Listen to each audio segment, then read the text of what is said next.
There is no honor among thieves in the first place.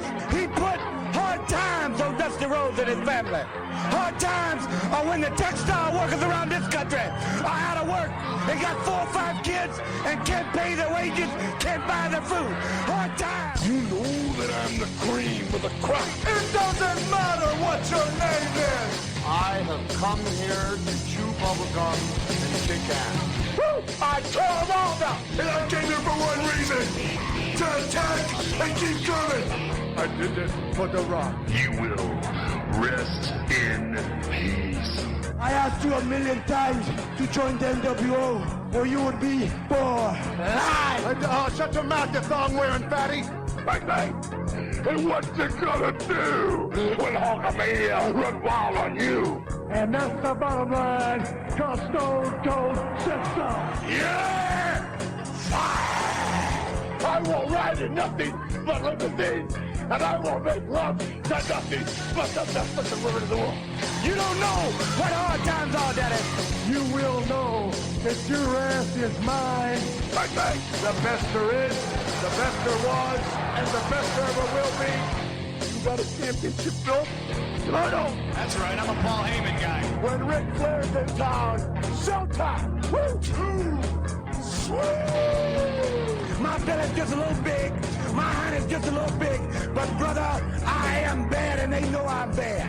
Beat me if you can survive if I let you. Orderly!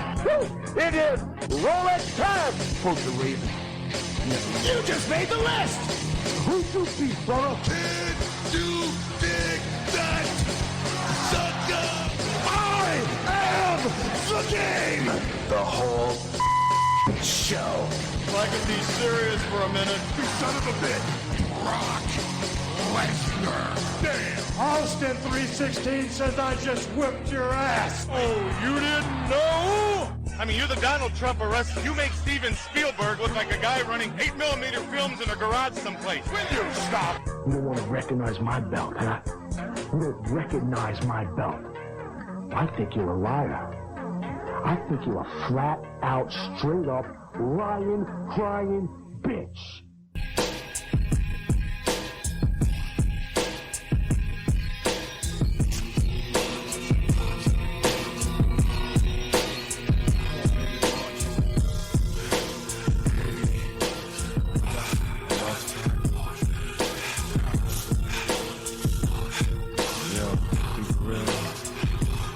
Buried on the battlefield.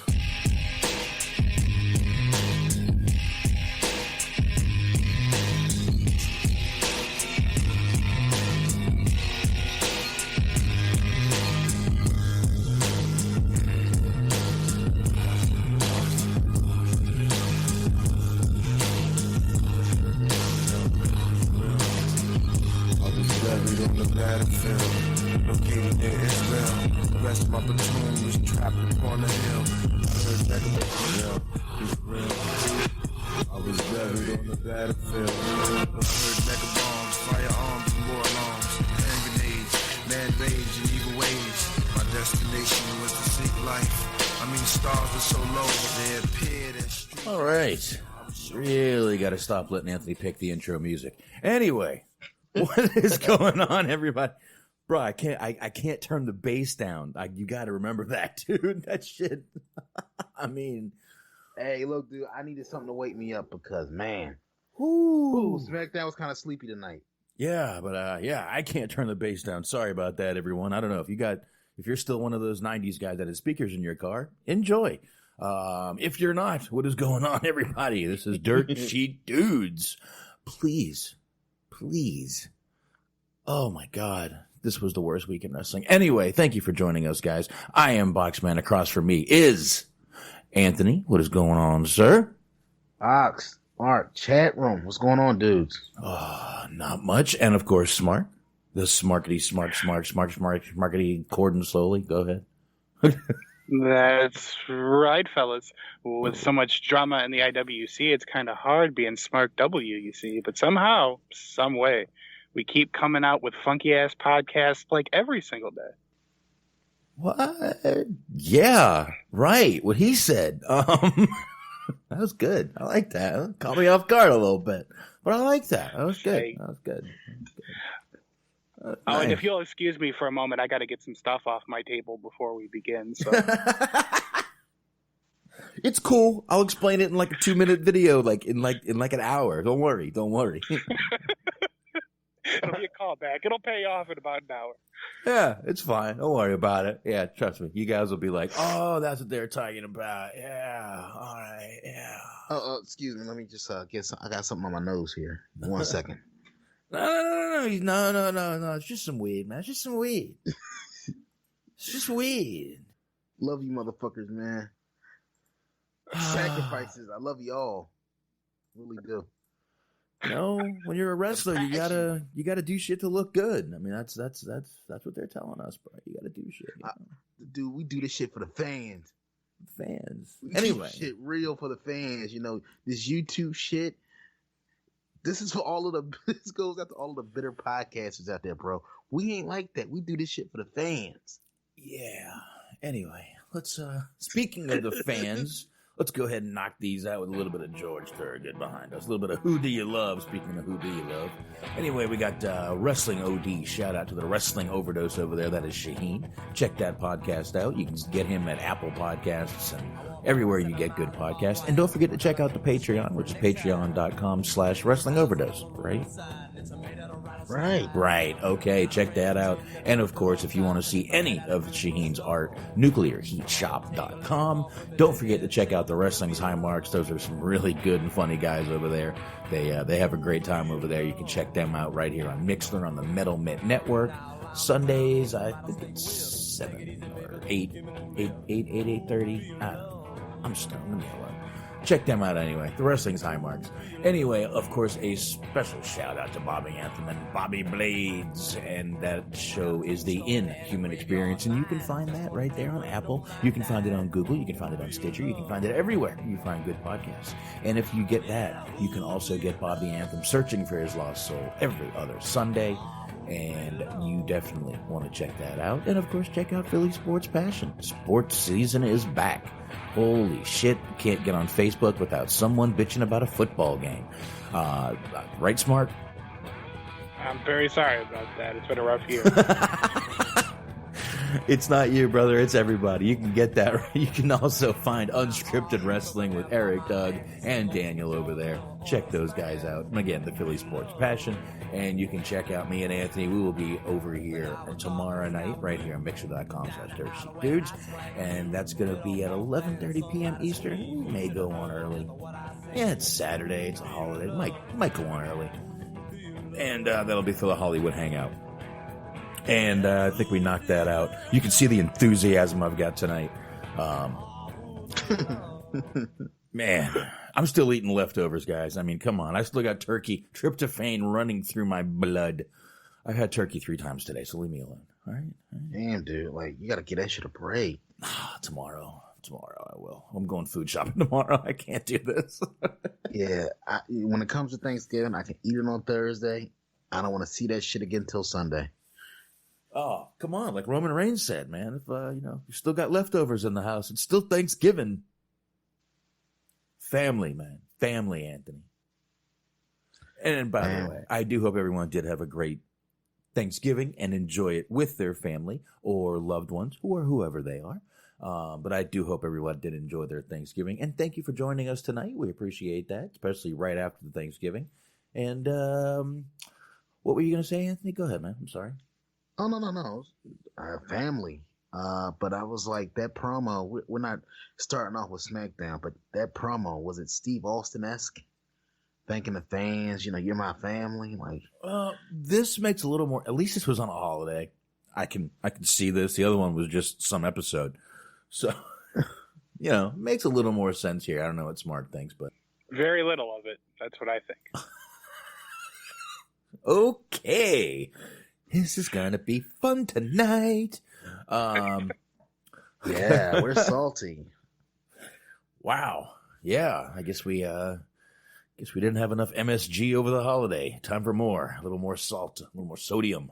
But anyway, we do want to start off with NXT because I got to tell you, SmackDown, there's not much to get into. And to be honest, NXT, I really think the show had good bookends, the first match, the last match, but really kind of the middle was just kind of an average show in my opinion.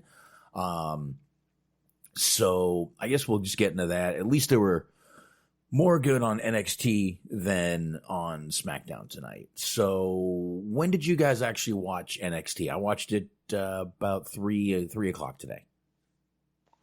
I watched it. I started to watch it yesterday, but fell asleep, and I actually finished it during SmackDown because SmackDown. Yeah. Probably about 5 o'clock for me. So. Oh, so you watched it right before you watched the shit show, SmackDown. That's right. I've made that tactical error yet again this week, so off to a good start. But yeah, I gotta say, because I know we're gonna probably shit on the company for that SmackDown episode tonight, but I do want to give credit where credit is due. The best piece of WWE programming I have seen in a while is that Austin interview with Undertaker. I love that shit. I loved it. Yeah, I did not get to watch that today. I was a lazy piece of shit. I played laser tag with my kids most of the day. So didn't get to watch that, but I will. I promise. I will. It looks good and it sounds good. And from the clips I've seen, it looks like it is an interesting interview. So I do want to watch that. Most definitely. So we'll get into that eventually. I'll make sure we do get into that. But NXT. Yeah. We're not going to go match by match, but overall, I'll throw this out to both of you guys. How well do you think on a scale of 1 to 10 they did on following up on NXT's big weekend? I mean, takeover, kick-ass show as usual, and they own the night at Survivor Series. Do you think they did a good job of establishing NXT as its own thing over and above Raw, at least for a little while, Raw and SmackDown? I think they did all right. The celebration was a little much, but it added to it, so it wasn't bad. Who was that doing the song at the beginning, by the way? Anyone know that was rapping? I'm drawing a blank. Smart, help me out. For the opening theme for NXT? Yeah, it was a kid. I do not know. Actually, I skipped past that. So that's awesome. Josiah Williams. Thank you, Antox. Wrestle and Flow on YouTube. Okay, so they had a YouTube guy out there. All right, I didn't know who he was. I don't know if they announced him and I missed it, but I could have.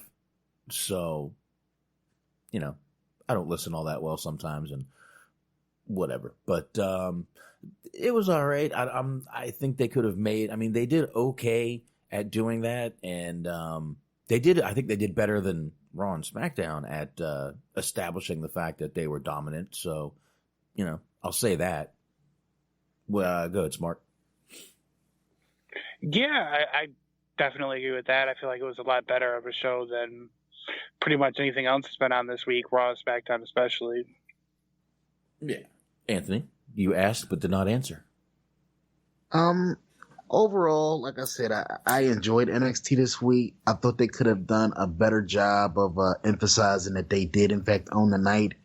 The opening, I liked the song, but I thought it was a little hokey, having everybody out there like it was a ticker tape parade, like, yay, we won. I mean, I don't know. I would have preferred they just open up with a straight ahead promo, basically establishing like, look, we own that shit. We are NXT, and then just kind of like segue into a kick-ass match. The way it opened, it wasn't like the worst thing in the world, but it just felt kind of hokey, having everybody around the ring with fucking rally towels and NXT, like the fuck. No, like there was no difference between the wrestlers and the fans in that moment. No, but you know what? The crowd loved it and they were enjoying it. So, I mean, the crowd, dude, they were into it. So again, I didn't see anything wrong with it. I thought it was a little odd, a little much to do on the show, but I didn't mind it. And you know what? That crowd was fucking completely into it. So, whatever. Wrestling, man. Yeah, man. But let's see. They opened up with that tag title match because we don't really have to like break down a promo segment. No. They opened up with the tag title match. Keith Lee and who was it? Donovan Dijakovic. Dijakovic versus turned out to be Kyle O'Reilly and Roderick Strong because Bobby Fish got hurt. That fucking sucks, man. So get well soon, Bobby Fish. That was brutal.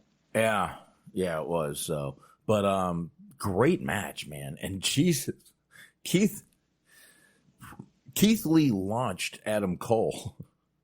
And dude, I'll be honest, like I saw the GIF of that before the match. So I'm thinking like somebody was just fucking CGIing, playing around with shit. Oh no. When I saw that shit live, I was like, God damn. I mean, obviously he had some help from Cole, but man, Jesus, that was insane bump. So shout out to Keith Lee, obviously, for performing it, but big time props to Cole for taking it because that could not have been fun. Oh, dude, right into the crowd. I don't know if they were plans or what, but that one dude wouldn't stop covering his head in the red shirt. And it was just, that looked fucking brutal. And but it was awesome to see. And Keith Lee even had a look on his face like, did I just do that? It was me? Oh, shit. So I thought that was one of the best parts of the match. I rewound that. My son walked by, and I'm like, come here, you got to see this.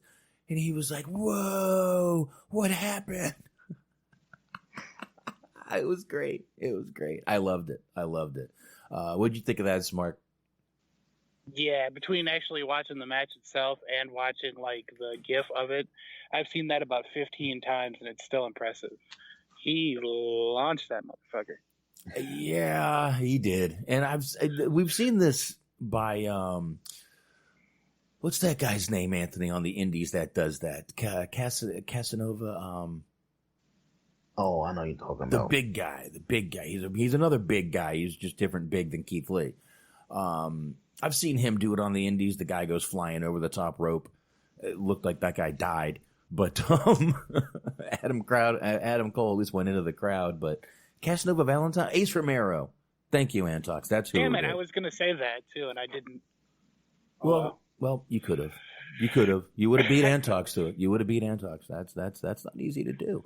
But yeah. So we've seen him do it, but it was really cool to see. And Adam Cole, like you said, he just fucking took that pounce like a fucking man. So I love that shit. Anthony, wait a minute. I got the GIF right here. I can watch it right now. Okay. It never gets old. Now, there he goes. Okay, go ahead. All right. So, I might be in a minority here, but Keith Lee had a big time weekend. Would you say between Takeover and getting a rub from Survivor Series, pinning a former world champion in Seth Rollins, going toe to toe with a company favorite Roman Reigns? Yep. Do you think the best way to follow up on that was a non-finish in a title match? Seems like they could have did a little better on his first show back on NXT. What do you guys think? Yeah, but he had that move. He had the move. He had the fucking he pounced. I'm good with it. Yeah, I mean, the way that things work nowadays, having that happen is way more significant than just anything else that could have happened up to them actually winning the match. Yeah, I mean, think about it. It's 2019. If you get something to go viral, job done, sir. Right? Yeah, fair point. I mean, I guess at the end of the day, that'll be the main talking point. They'll remember the Adam Cole bump more so than what happened at the finish of the match. Yeah, and technically O'Reilly and Strong did win. They did pin, I believe, Dijakovic for that. And there was actually a finish to that match. It just wasn't a very good finish, but I believe it did finish like that. So it was all right. But there we go. Now the women. Obviously, it looks like they are really going to push Rhea Ripley, who, I mean, if one man had a great weekend coming out of it looking strong, I believe one woman who came out of it looking strong was Rhea Ripley. And that crowd seems into her, even though that crowd could be into a ham sandwich if it fucking, won a match. But anyway, got nothing to do with it. And we will, and Tox, we'll get into the Dakota Kai thing real quick. But I definitely am happy they're going to be pushing this Rhea Ripley thing right here. Anyone else? She has a ton of potential, obviously. I just hope they don't go overboard with it. In other words, I hope she grows into her role organically. Because I feel like a lot of, kind of like the Becky situation. When Becky started to get over organically, and then she almost became like a parody because they got their hands on it and they took something that was pure that the fans basically made happen and made it like part of the corporate structure, part of the umbrella of WWE, as opposed to letting it be like its own thing. Right. You know what I mean? It's just like, I just hope Ripley doesn't fall into that trap. Because it seems like whenever something gets over organically, it always gets tainted by being overly pushed on us. Once upon a time, remember, John Cena was not universally hated by everybody. There was a point in time where everybody loved a dude. Well, but then once he kind of got sanitized, it's just, not everybody. Come on, you didn't like basic thugonomics Cena? Steel chain? No.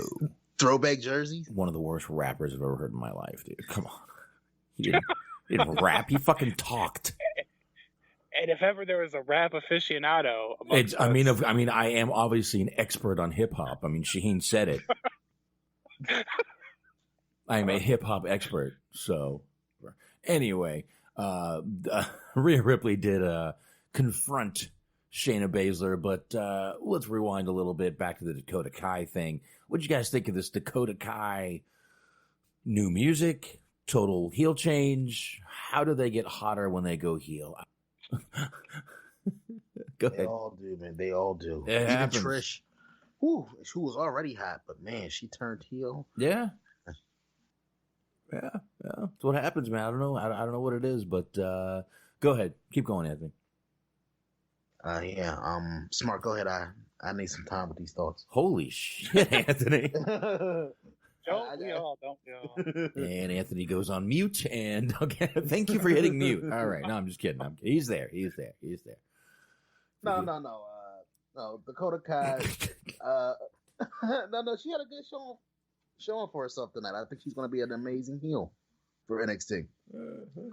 I think she needs to update the gear a little bit because it still comes across hokey and baby faces. But other than that, love the aggression in the match, love the theme music. Think they got another winner on their hands with, and I also like the fact that she carried a piece of the knee brace from Tegan Knox. Awesome heel move. Love that. Yep, definitely like that. Kind of a callback to the old Ciampa Gargano thing where they were using the knee brace in there. So, all right, just a quick thing. Smart Dakota Kai. Yeah. I hadn't really gotten to see too much of her work as a face, so I'm kind of neutral on her. There's a little something about her that I do like. I think she has potential to be a good heel. Like Anthony said, I'm glad. I kind of noticed it too, and I'm glad it's just not nitpicking.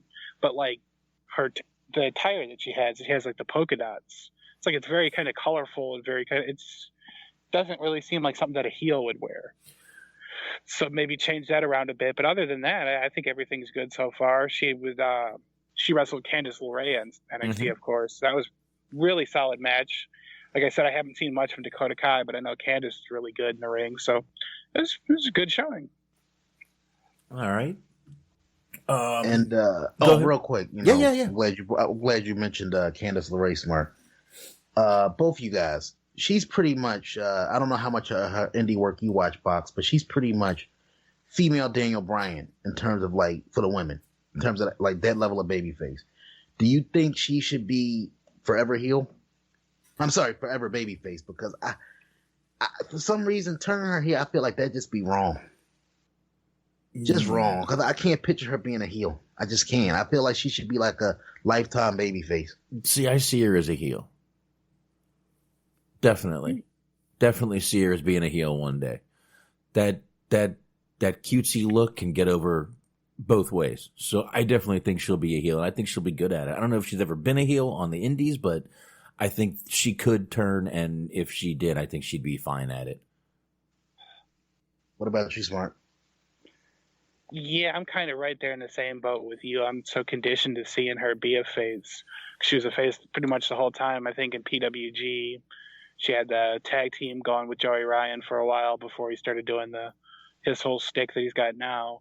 Yeah, I'm conditioned to seeing her being a face, and I feel like it's so hard nowadays to actually be a good face and kind of get over organically as a face, that if you can do it, you might as well just stick with it. You conditioned fucking sheep. Anyway, that's right. I'm just kidding. We did have another women's match after that, and that's where after that is where Rhea Ripley came out. Blah blah blah. But we have this Finn Balor Tommaso Ciampa match, which was a really fucking good match. I'm not going to sit here and bullshit. Great match. Boy, the crowd was dead for the end of it, though. I mean, dead. I mean, the crowd wasn't making a peep at the end of this thing when Cole came down, and when they were standing over Ciampa, the crowd was dead. They didn't make a noise. Even when Finn Balor did the guns, they didn't make a noise until he did the old, Pele kick to Cole. Now, let me ask you this.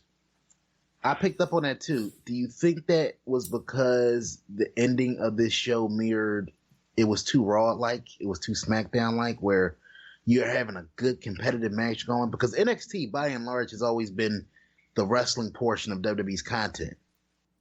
And now, maybe it's because they're on USA, they feel the need to, sports entertainment up somewhat. Do you think that's why they got that little bit of a reaction? Because typically, if this were like a takeover match or just an isolated NXT show in its own bubble, people would have been going crazy.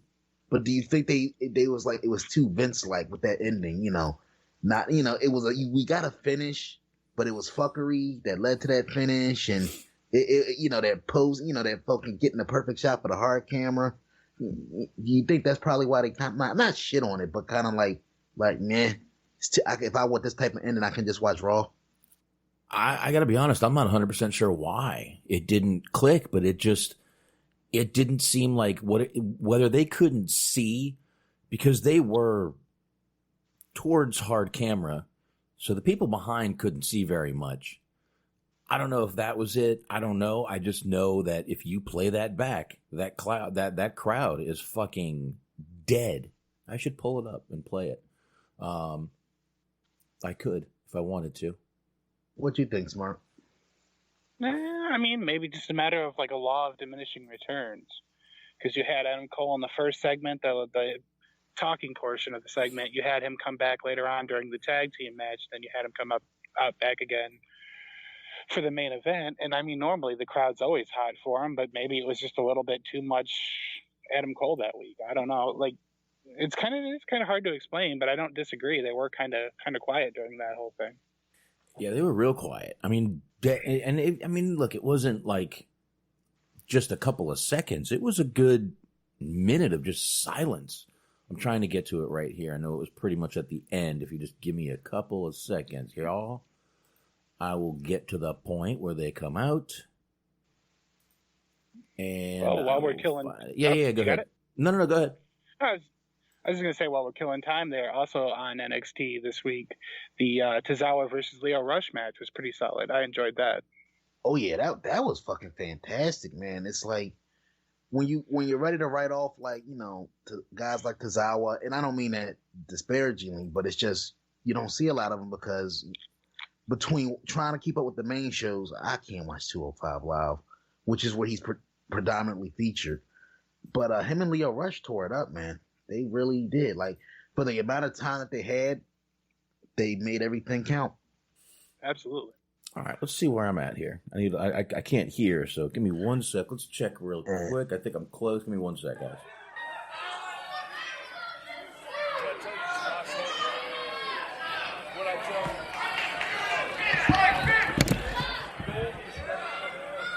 What is... What are we seeing?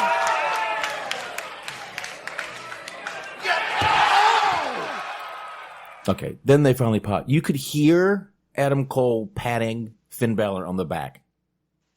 That's how quiet it was. You could hear Adam Cole quietly saying Goldie's never coming home. That's how quiet it was. The ring mic was picking up their talking. That's pretty quiet. Pretty quiet. Yeah. It was pretty quiet in there.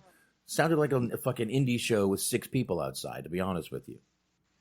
I wonder if the Full Sail crowd is starting to not get burned out on NXT. I mean, because I don't think that'll ever fully happen. But because they, because they're live now weekly as opposed to doing like the marathon tapings and then you get a break. Right.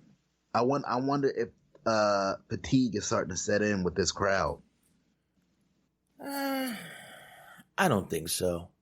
Honestly, I really don't think so. I think this might have just been a strange angle. They weren't sure what was going to happen, and they knew they probably knew it was the end of the show. So I don't know. I really don't understand why sometimes that crowd is just hot as fuck, and then there's times where you're watching and it's like.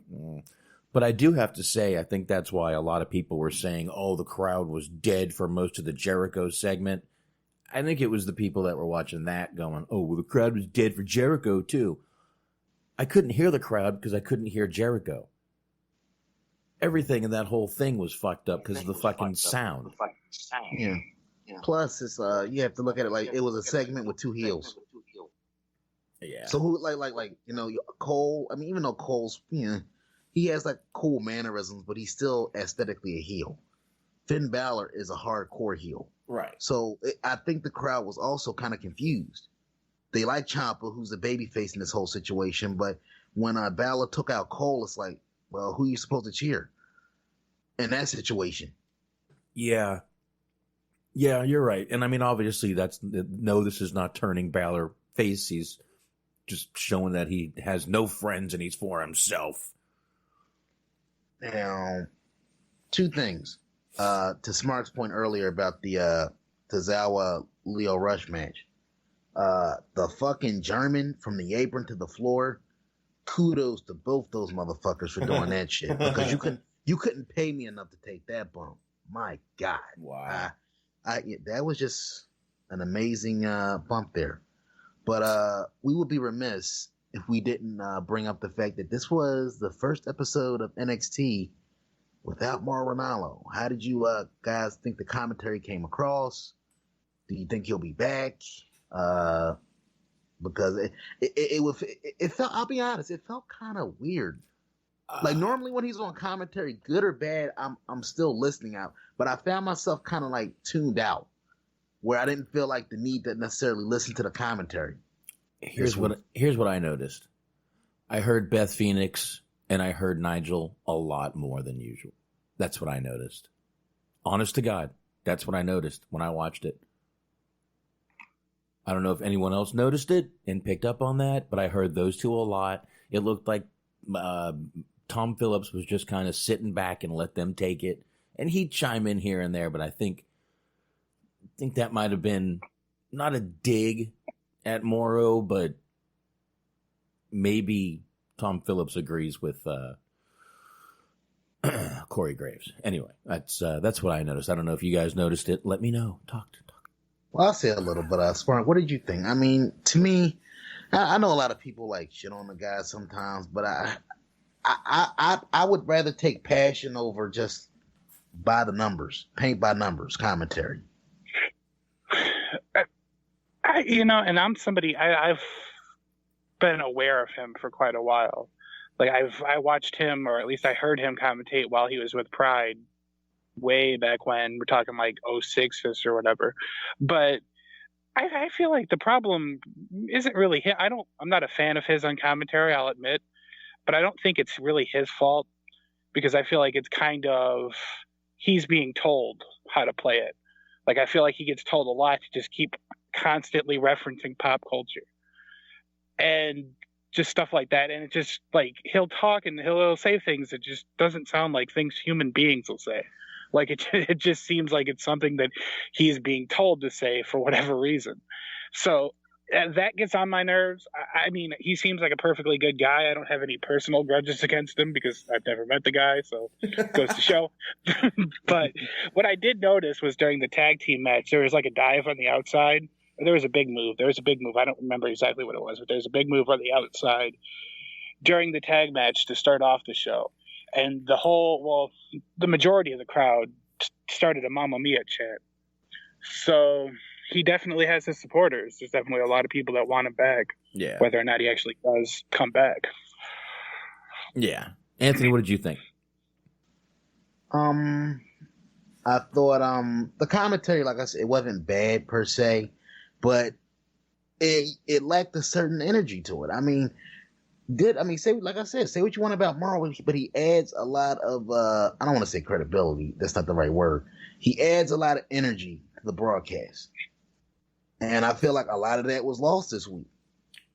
Yeah, like a lot of moments you felt like if he was there, look, he might have been saying some off the wall nutty shit. I just envisioned him throwing out some Tupac references during that Tozawa Leo Rush match, but and it would have been totally out of context, would have made no sense, but you know what, it would have made the match that much more epic. Yeah, he really, and I think energy is a good thing, a good word to use, because that is what he has, and he does definitely add that. He's screaming, he's yelling, and it's genuine. It's not like he's a parody. He genuinely likes the shit. Once again, I feel like that's a shit thing. That's a shitty thing. Before I got cut off on Wednesday because of fucking Skype, I do want to mention it's very shitty to shit on anybody in a public forum like that. But to shit on somebody for being passionate, genuinely loving what they do, man, you're an asshole for that. I'm sorry. Yeah, and I see a lot of, and I even saw an article today that WWE is basically thinking that Corey Graves was the victim here. And I'm like, how the fuck do you turn this shit around to that? Yeah, boy. Hey, how the hell do you do that? But anyway, we got into that a lot the other night. I really don't want to rehash a ton about that, to be honest with you, but I did still, like I said, I think NXT was a great bookended show. I think the first match was great. I think the last match was really good. But the middle had some highlights, but mostly I just thought it was kind of an average show. And again, dude, the holidays are here, and come on, I'm not expecting fucking the roof to get blown off of anything this week. So I'm not even going to be as shitty on SmackDown as we should be because of the holiday. So yeah. Family, it's family, Anthony. You got to be with family. Yeah, of course you got to be with family, but I just feel like, wrestling fan, we have more wrestling than we could fucking ever dream of, but I feel like we have oversaturation at a time where the demand just isn't there for it. So even if a show is fucking off the fucking charts, amazing, match quality, commentary, entrances, the whole nine, I feel like because wrestling as a whole isn't hot right now, it's just hard to get invested. Like Smart said, trying to watch this shit back to back. The shows back to back could be amazing, but it's still a lot of fucking wrestling to try to consume and digest and break down. Yeah, and by the way, Antox is throwing out some great lines that Morrow would say during a Leo Rush match. That match was short, like a TikTok video. All eyes were on Leo Rush tonight. There's your Tupac reference. NXT was like the Don Killuminati. They had a 7-day theory. It probably would have said every fucking one of those, Antox. So I really should let Anthony read those. Anyway. Nah, Box, I was like, you had some fun there. Nah, man, I really got to learn what I shouldn't read. Anyway. If only Weaves was in the chat tonight. Oh, no. He'll be here later, I'm sure. Unless he's out of town. But NXT, like I said, I good beginning, good end. Decent middle, not great. What did you guys think? It was 7. I'll give it a solid 7. Yeah, it was pretty good. I don't think nothing necessarily stood out, but nothing was terrible. So, sometimes that's the best you can ask for. I was really kind of disappointed that Zia Lee match was so short, because it kind of seemed like there was actually legitimate emphasis to build like heat or a feud around, because she ended up injuring that girl, and then her friend ended up challenging her, and that match lasted for like a minute and a half, and then that was over. I was actually kind of excited about that based on the pretense of the match. That's probably about exactly how long I would last with Xia Li myself. Now, I don't know. I guess real quick, as far as Xia Li goes, do you think she's going to be you think she's a victim of Rhea Reigns? Because, I mean, it feels like she kind of has, like, something special. Like, has some momentum going. You know, I was sad that it took a legitimate injury to get there. But do you think that she's going to be almost like the forgotten one in all of this? Because they're clearly building towards Shayna and Rhea. But I feel like she would be a perfect little stopgap before they got there. Go ahead, Smart. You go ahead. You got it. No, I mean, I'm sad I jumped out in front of that one because I really don't have much to say about it. But I think it's just a matter of time. Like, I mean, she won her match this week. Depends on what she does the next couple weeks. I don't think that they're necessarily going to completely put her on the back burner. I think they're going to give her time and opportunity to kind of further prove her worth. I think she'll be all right. Okay. Yeah, I actually think the same thing too. And I mean, Rhea Ripley's just on a streak right now, and they haven't made her Rhea Reigns yet. Let's, you know, and Antox did say that back in the a little while ago. They haven't done it yet, and I don't think they can. I mean, she's a total different character than the Roman Reigns ever was, and obviously, I mean, Rhea Ripley can be either one. She can be a heel, she can be a face. And either way, she'll turn your girlfriend into a lesbian, right, Aaron? But that was a great line. Xia Li, though, I don't think she's going to be put. I agree with Smart. I don't think she's going to get put that far back on the back burner.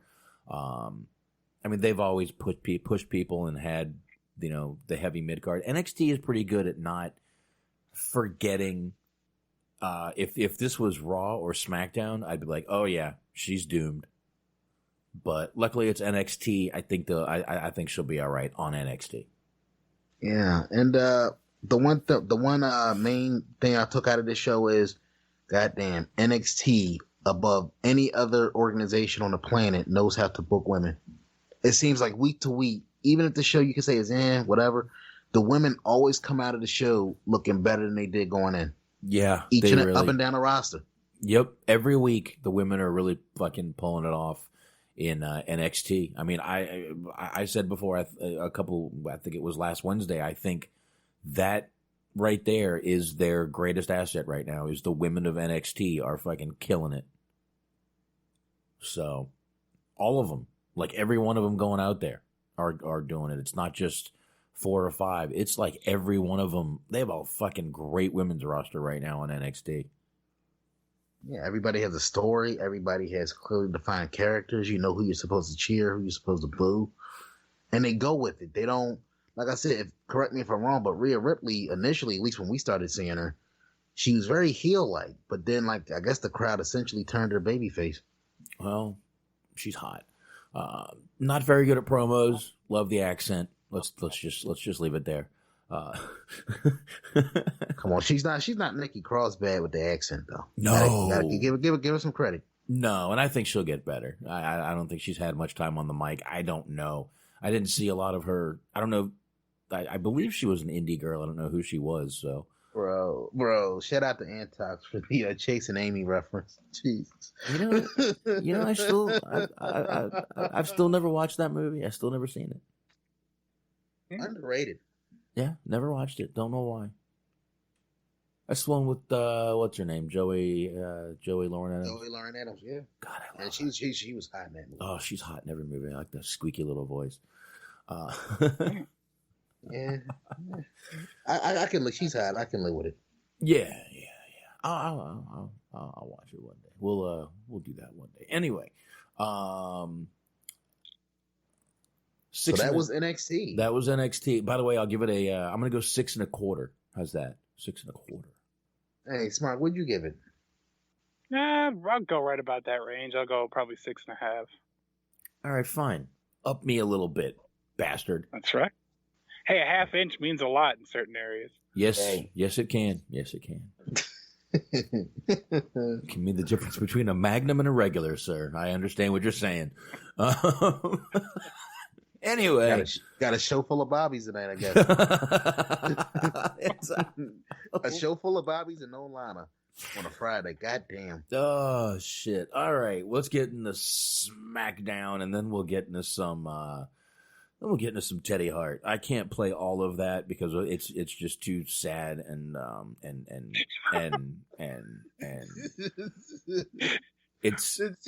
it's like Jerry Springer meets Morton Downey Jr. meets Maury, and it's just a bad outcome. Anyway, we'll get into that. I'm sure Shane's somewhere killing it, but this is one of those shows where I wish we had him on. Yeah, he would love this one. I wish we had him and Jake had on both at the same time. That'd be murder. Literally, that would be a murderous show right there. I mean, murderer's row. But anyway, let's get into SmackDown real quick. I'm gonna be honest, guys. I don't want to spend a lot of time on this show. It wasn't worth spending a ton of time on. I hope you guys agree. Yeah, totally. But in their defense, I will say this. It didn't feel like a lot of effort was put into this show because it's a holiday show. I mean, let's in their defense, they didn't try. I mean, but typically, like, but it's a holiday show, man. Like, holiday shows traditionally don't do well on the ratings anyway. So I'm like, this is one of those shows where it's just like, I wasn't really expecting much anyway, so it's just like right. Going in, I kind of wrote it off before I even turned it on. Yeah. In their defense, they gave up, is what Anthony's saying. They're like, everyone's gone. We don't even have writers here. They're home eating turkey. Let's just leave them alone. And hey, we could throw this show together. We could do this. Let's do it. Let's do this. In their defense, it was a holiday show. That's basically it, man. Here's what disappointed me. I turned the show on about 35 minutes late, so I could do a little, fast forward through the commercials. And I realized when I turned it on, because I turned it on and then I put my DVR on, and I'm like, oh look, Dolph Ziggler, Robert Roode. I see all these guys out there, and I realized 35 minutes in, I was still watching shit from the first fucking segment. Which literally made me 10 minutes in I literally, and I said this before the show, you guys know, I literally was like, maybe we should just cancel the show tonight. Give everyone the night off.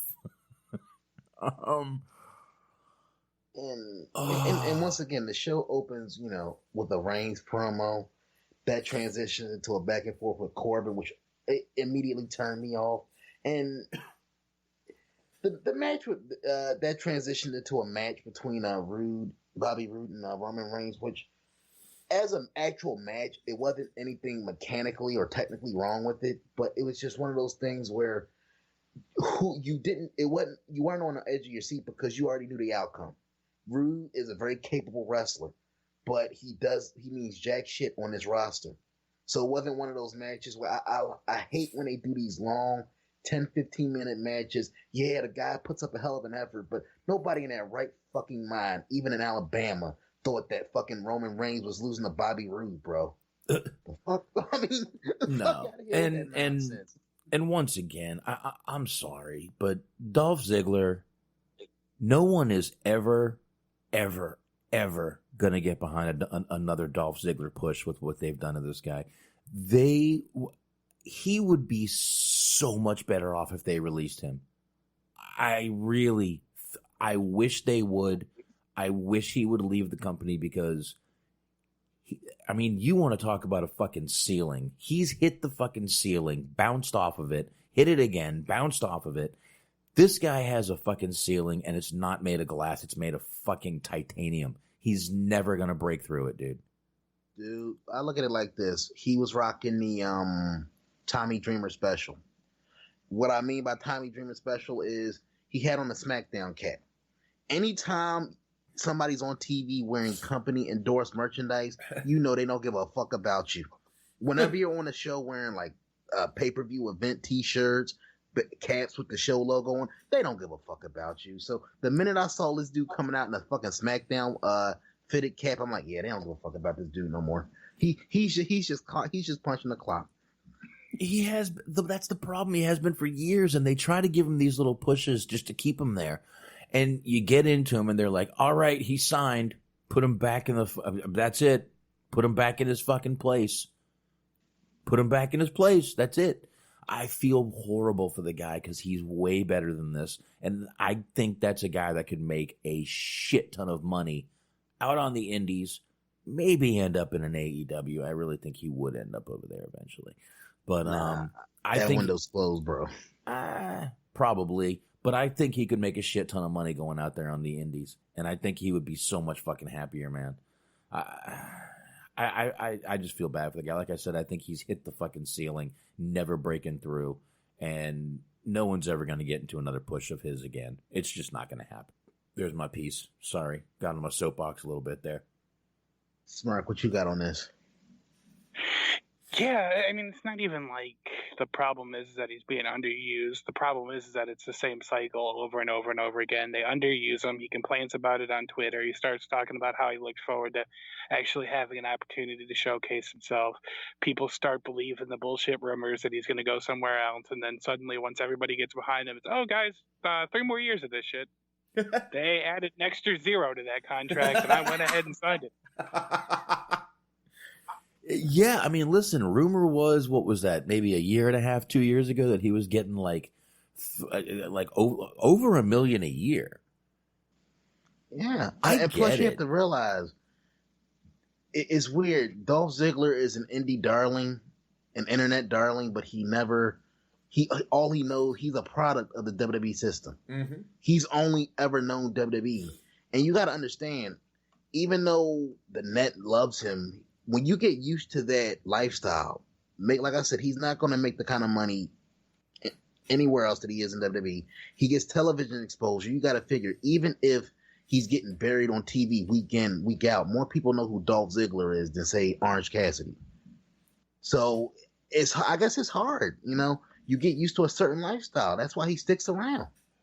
Plus, he can do his comedy shit. They plug it, and he, you know, happy camper. He gets to bang washed up Hall of Fame divas for 7 hours and Amy Schumer. Hey, I mean, it's not my cup of tea, but hey, whatever gets you up in the morning. Yeah, that other chick on the online fucking Instagram girl, you know. I get it. I understand why he's horrible tasting women then, dude. Yeah, he likes some. Well, whatever. But listen, I get why he stays. I 100% do. I just wish. I know it's wishful thinking. What I'm saying, it's probably not going to happen, and it never will happen. But I wish the guy would just wake up one day and go, "I am so much better than this, and I'm never going to go any further than where I'm at right now." He's literally. He's like the guy in the mailroom that thinks one day he's going to run the company, but he's been there 30 years and he's still in the mailroom. Yeah. No, that's why. No, I was gonna say that's why a lot of wrestling fans like him, because he's very much the same type of wrestler. He's like the wrestling fan that says that they're never gonna watch WWE again, and then the next day they're complaining about the first segment on Raw. He's that guy. Yeah, pretty much that guy. He's Chris Rock in Boomerang, Anthony. You know, watch me running this shit, right? Yeah, that's him right there. All right, there you go. So, and as douchey as the dude can come across as sometime, you almost wish that more people in that company had the same belief in themselves outside of that company that Cody Rhodes had. I mean, here was a dude who was fucking bottom of the barrel, the Stardust shit, heroes of main event wrestling superstars and all that shit. And he said, you know what? I'm better than this. I'm the son of a legend. I'm better than what they're giving me to work with here. He took a chance on himself and he left. He didn't get released. He just said, you know what? Fuck it. I want out. They didn't see anything in him, so they let him go. Yeah. And you know, the rest is it. I mean, you know, we can sit here until we're blue in the face and argue about his main event credibility right now. But the fact of the matter is, the dude took a chance on himself, and it paid off. I wish more people in that company had that same mindset.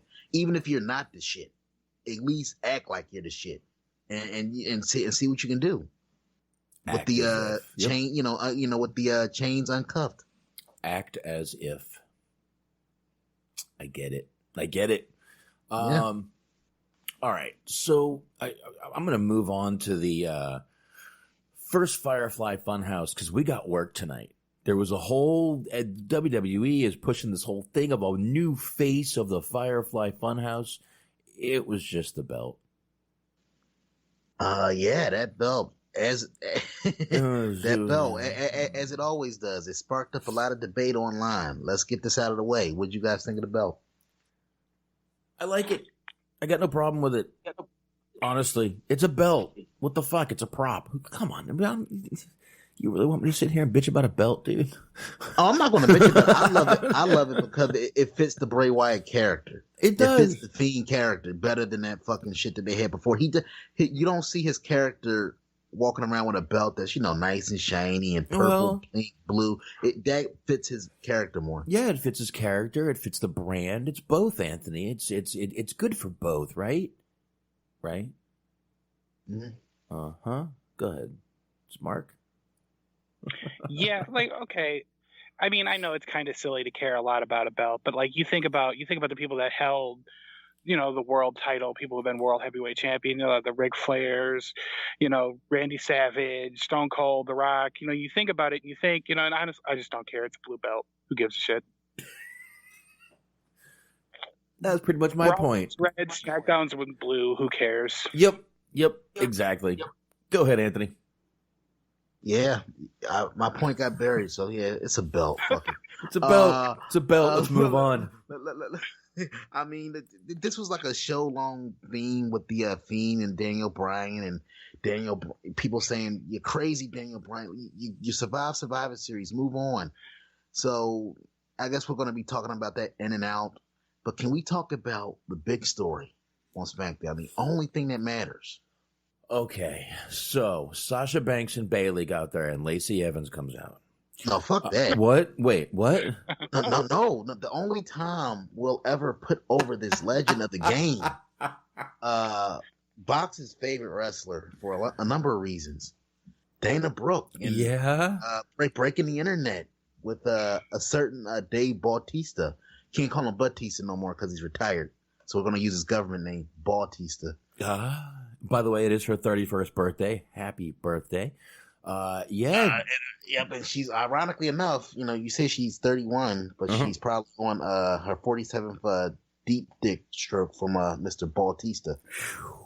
Because, man, I don't give a fuck if it's a work. People think, it's a work. They're just fucking around. No, fuck that.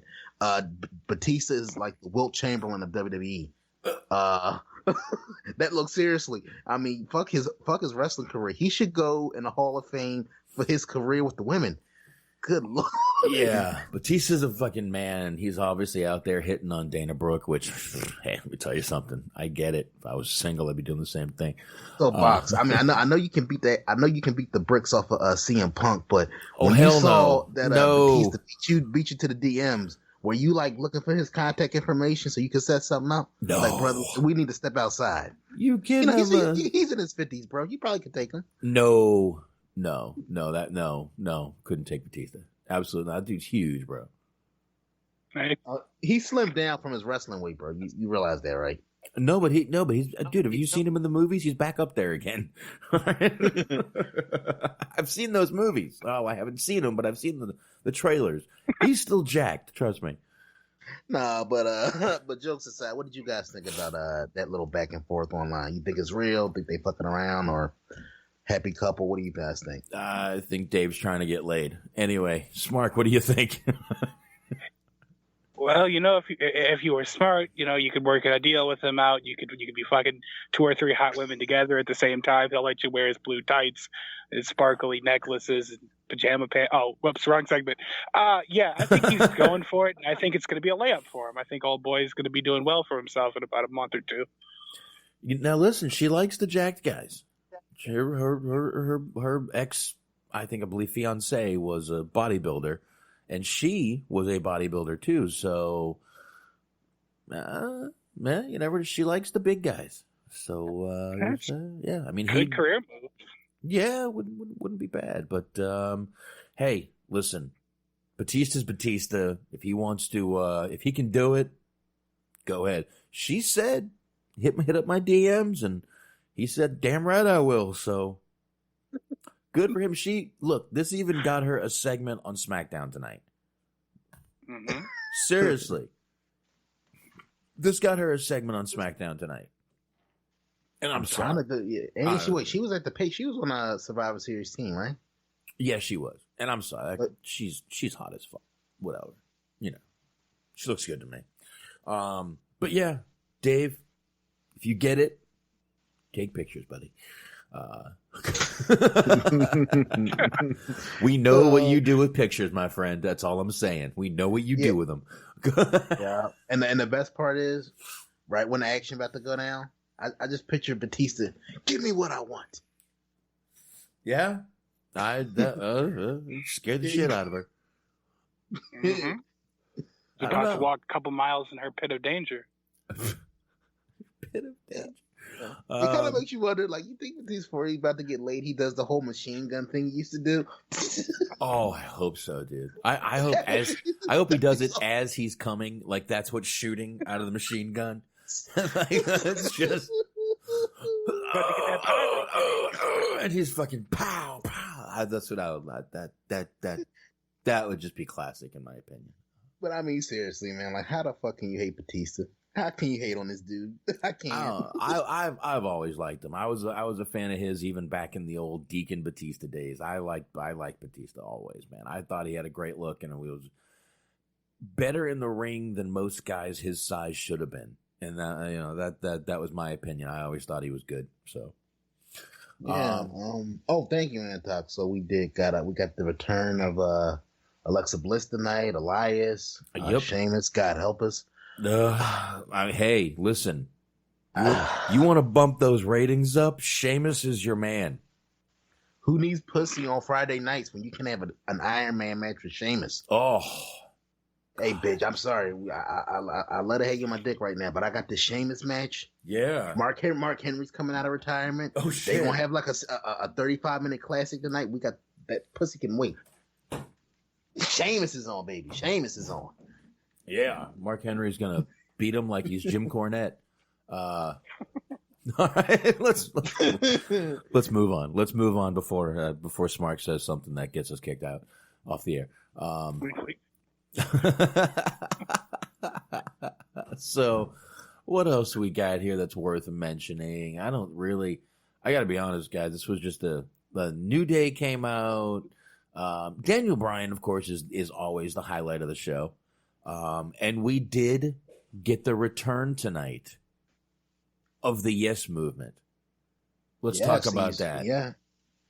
Man, look, for a guy who wasn't necessarily world renowned for being the most articulate on the mic, man, he knows how to work up a crowd, man. That was a sight to see. And do you think coming out of tonight, do you think the Yes Movement can be as big as it was initially when it was like this groundswell of support?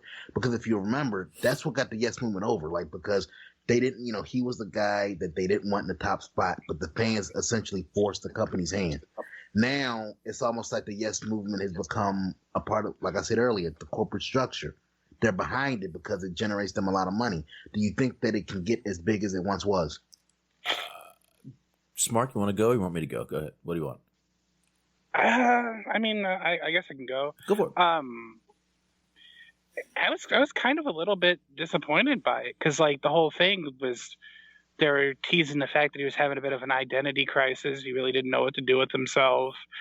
He was kind of going back and forth between what he used to do and, all the environmentalist thing, the Yes Movement thing, all the whole nine, all of his different variations, iterations, what have you. And then he started talking about how he needed a change. Maybe, the Fiend changing him was a good thing, but then he just kind of reverted right back to where he was. So I was like, kind of a little bit underwhelming, but I mean, if it worked for him, it worked for him. I can't complain too much about it. All right, I got a little different view on it. In my opinion, I think they've been smart at this. The crowd has been begging for this for a long time now. I mean, they have been, and he's been teasing it for going on almost 2 months, right? At least a month and a half, right? Been sort of teasing this. I think they were smart. I think that it will be fucking pretty goddamn big once again. I mean, the crowd was once again right back into it, just like it always was. So yeah, I think I don't think there'll be a problem getting everybody right back into the same thing, the Yes Movement, and he can keep this whole environmentalist thing going because, like I said, it's so strange for that kind of character to be a heel. You're trying to save the planet and you're a bad guy for it? What? And while we're talking about that, to kind of double back to something that happened earlier, the Sami Zayn segment or promo before the match, where he came out and started talking, denouncing like materialism and Black Friday and like trying to encourage people to spend time with their families and shit, and everybody just booed the living hell out of him. Like, he was entirely right with what he was saying, but they booed the ever-loving shit out of him. They did. And then the Fiend comes out from under the ring, which we've seen some way too much under the ring stuff this week. Yeah. Can we talk about how awkward that was he like air humping Brian with that? That was, I don't know who came up with that idea, that segment. They rehearsed the hell out of everything before they go to air. Nobody looked at that shit and said, yeah, this don't look right. Well, like I said, there's a lot of people back home on vacation this week, probably, Anthony. And maybe the editor is too. I don't know. And I guess, yeah, it was, is Daniel Bryan going to come out with a half-shaved head next week? I don't know. Did he shave his pubic hair? I don't know. Was that armpit hair? Don't think so. He doesn't wear a shirt in the ring. Weird ending segment to this show, in my opinion. Just my opinion. But yeah, it showed he was tearing out his hair. It's just a little weird. Daniel Bryan, great in this segment. Bray Wyatt did what he had to do, but it just came off a little odd, in my opinion. Yeah, I mean, the novelty of the Fiend hasn't worn off yet. Bryan is the perfect guy to put in there if you want to get quality. At the very least, you want to get quality matches out of the character. He's the right guy to put him in there with. So I think they'll get maybe 1 or 2 more matches out of this deal. I can see it going at least until a Rumble. All right. I can see that. The Rumble, yeah, what's that? January? Yeah. Yeah, I can see that. Go ahead, Smart. Yeah, like, just, I don't really have too much to add to it. It always makes me laugh, like how animated Cole gets about people being dragged to hell. Like the under the ring is apparently the portal to hell. Like, how do they? That's kind of. Do they have to transport the portal to hell with them when they like move the ring around? Yes, they do. It's very. Yes. Yeah. Poor ring crew people, man. No, it's all right. It's just a small gem, is what it is. So it fits in a little bag. It's all right. It basically looks like the water that Adam Sandler brought out in Waterboy. That's what it looks like. Yeah. Now, fellas, should we start taking bets? The over under on how long this latest Alexa Bliss return is going to last before she goes out injured again? I'll bet she lasts longer than Britt Baker. I'm just anyway. Wow. I swear. I was waiting for her to pull something on that run-in, but she survived. Nope, she did good. Yeah, she'll get hurt again.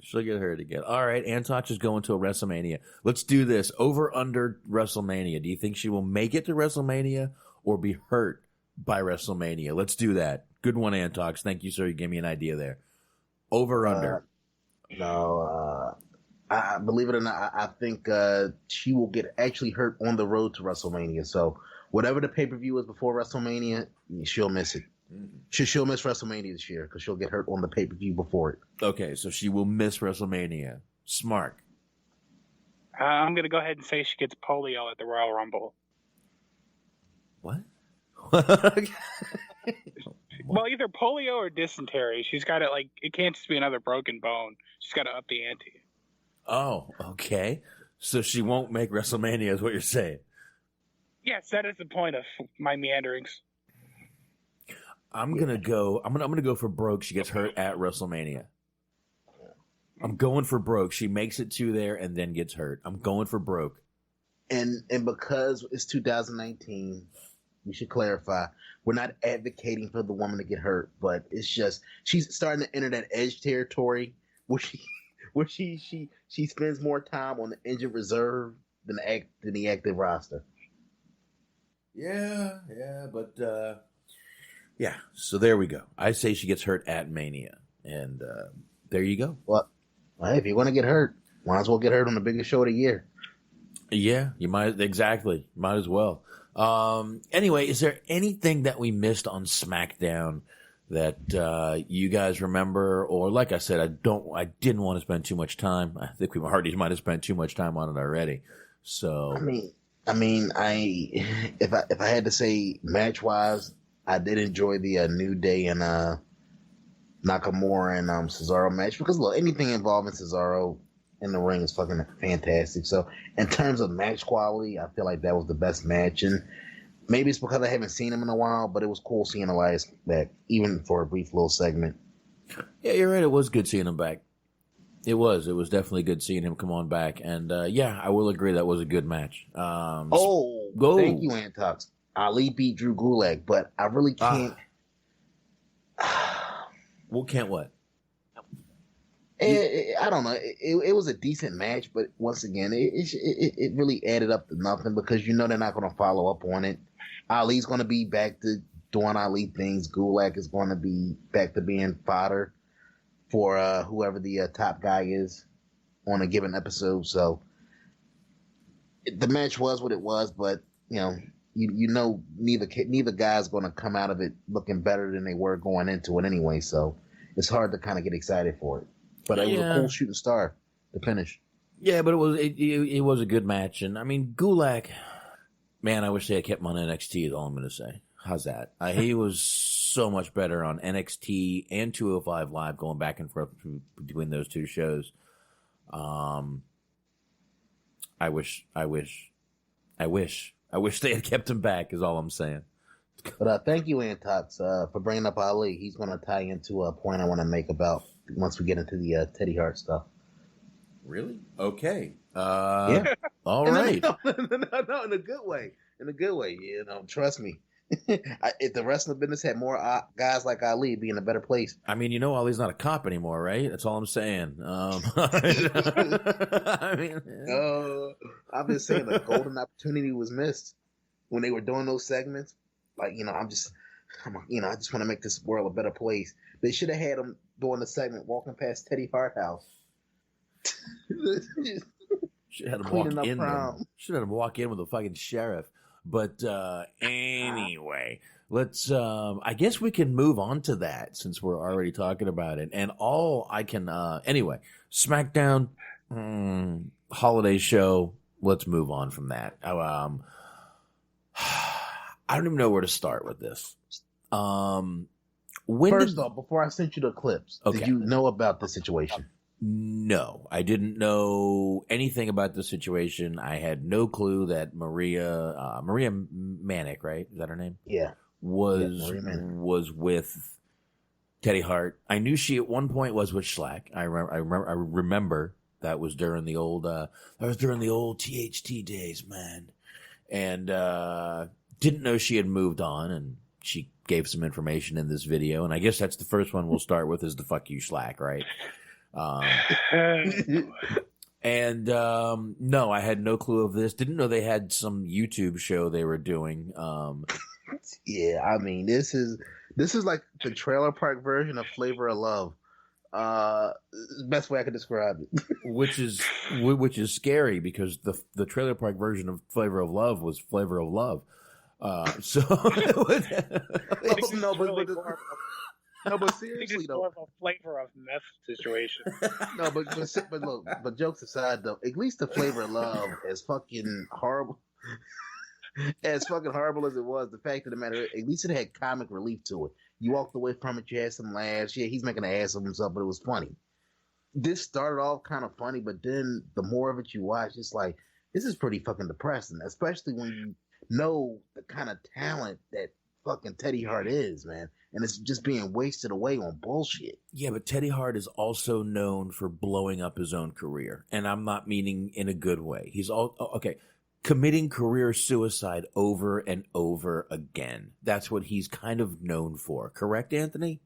Yeah, and just for the record, she pretty not, if you're going to engage in illegal activities, probably not smart to, put it on YouTube. That's all I'm saying. Aaron123 is saying he was in kindergarten when Flavor of Love was out. God damn, are we that old, guys? Jesus. Well, I mean, to be fair, you don't know how many attempts at kindergarten he had. Oh, God, I'm old. Anyway. Damn it, I feel old. This motherfucker. Moving on. Let's get into this Teddy Hart shit. Well, I didn't mean to put the brakes on the show, guys. Sorry. But we got the block Aaron Young ass because I can't be reminded of shit. Like, no, Flavor Love the mid 2000s, and no, how the fuck some shit come out in the mid 2000s? You got me feeling old. Jesus.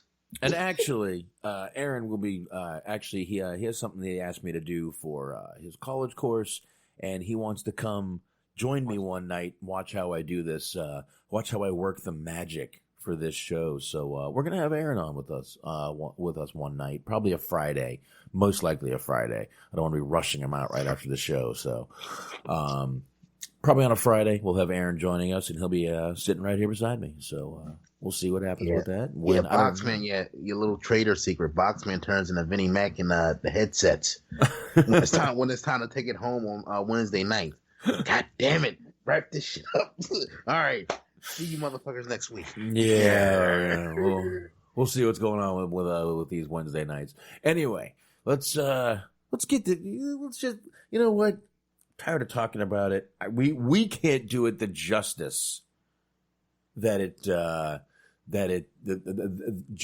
you know what? Fuck it. Let's just play the goddamn thing.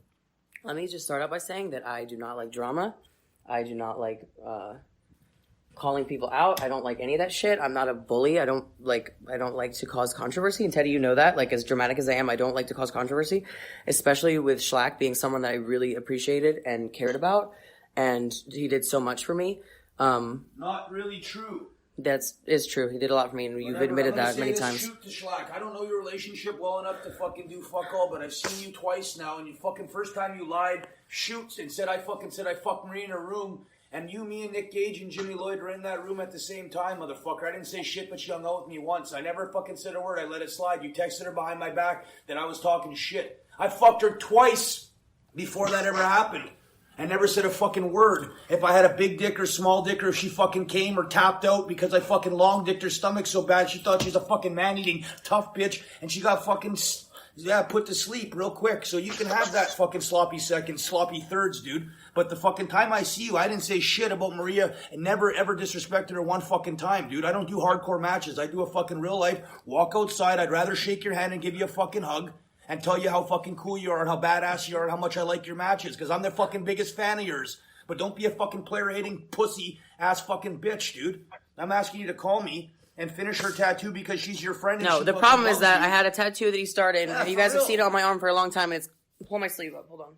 He's a fucking good tattoo artist, and she likes you and respects you. It's not finished. Nobody else can finish it because nobody else knows how to finish those pieces. And I don't want to make a scene about it. And I would never go back to him get a new tattoo because I don't want to deal with that. But I need this one finished. I'm trying to finish I told myself I was trying today because I want to finish my sleeve.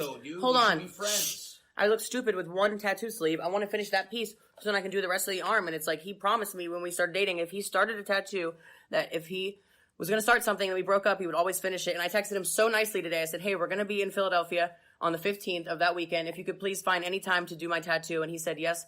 Or no, he said, no, I'm not doing that. I don't have any respect for you, all this and that. And it's like, what the fuck? Because literally before he knew I was with Teddy, 3 weeks ago, I texted him. I said, can you finish that tattoo? And he said, yeah, let me look at my schedule. Oh, but now because I'm with someone else, you can't fucking... And you know why we fucking broke up? Because he was fucking his ex-girlfriend. Oh, but you can fuck your ex-girlfriend. I forgive you. Still hang out with you for the last year. Still fuck you. Whatever. But then you fucking... Now that I'm happy with someone else, now we suddenly can't be friends. The whole time he was fucking his ex, he's telling me, oh, you know, we can fucking... we can still be friends. Like, you can love two people at the same time. I love the both of you. Like, you both are different. Oh, but now that I love someone, you can't even fucking finish a fucking tattoo for me? Fuck you. Well, who the fuck does that shit? And I didn't want to take it this, but like, I don't, what the fuck else am I supposed to do? He's not going to answer your fucking phone call. He's going to text me and fucking act like a pussy. What do you want me to fucking do?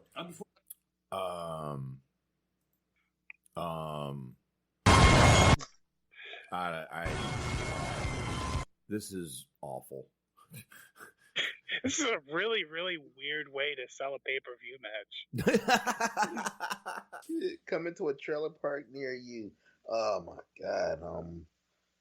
Man, where do you even begin to dissect that shit?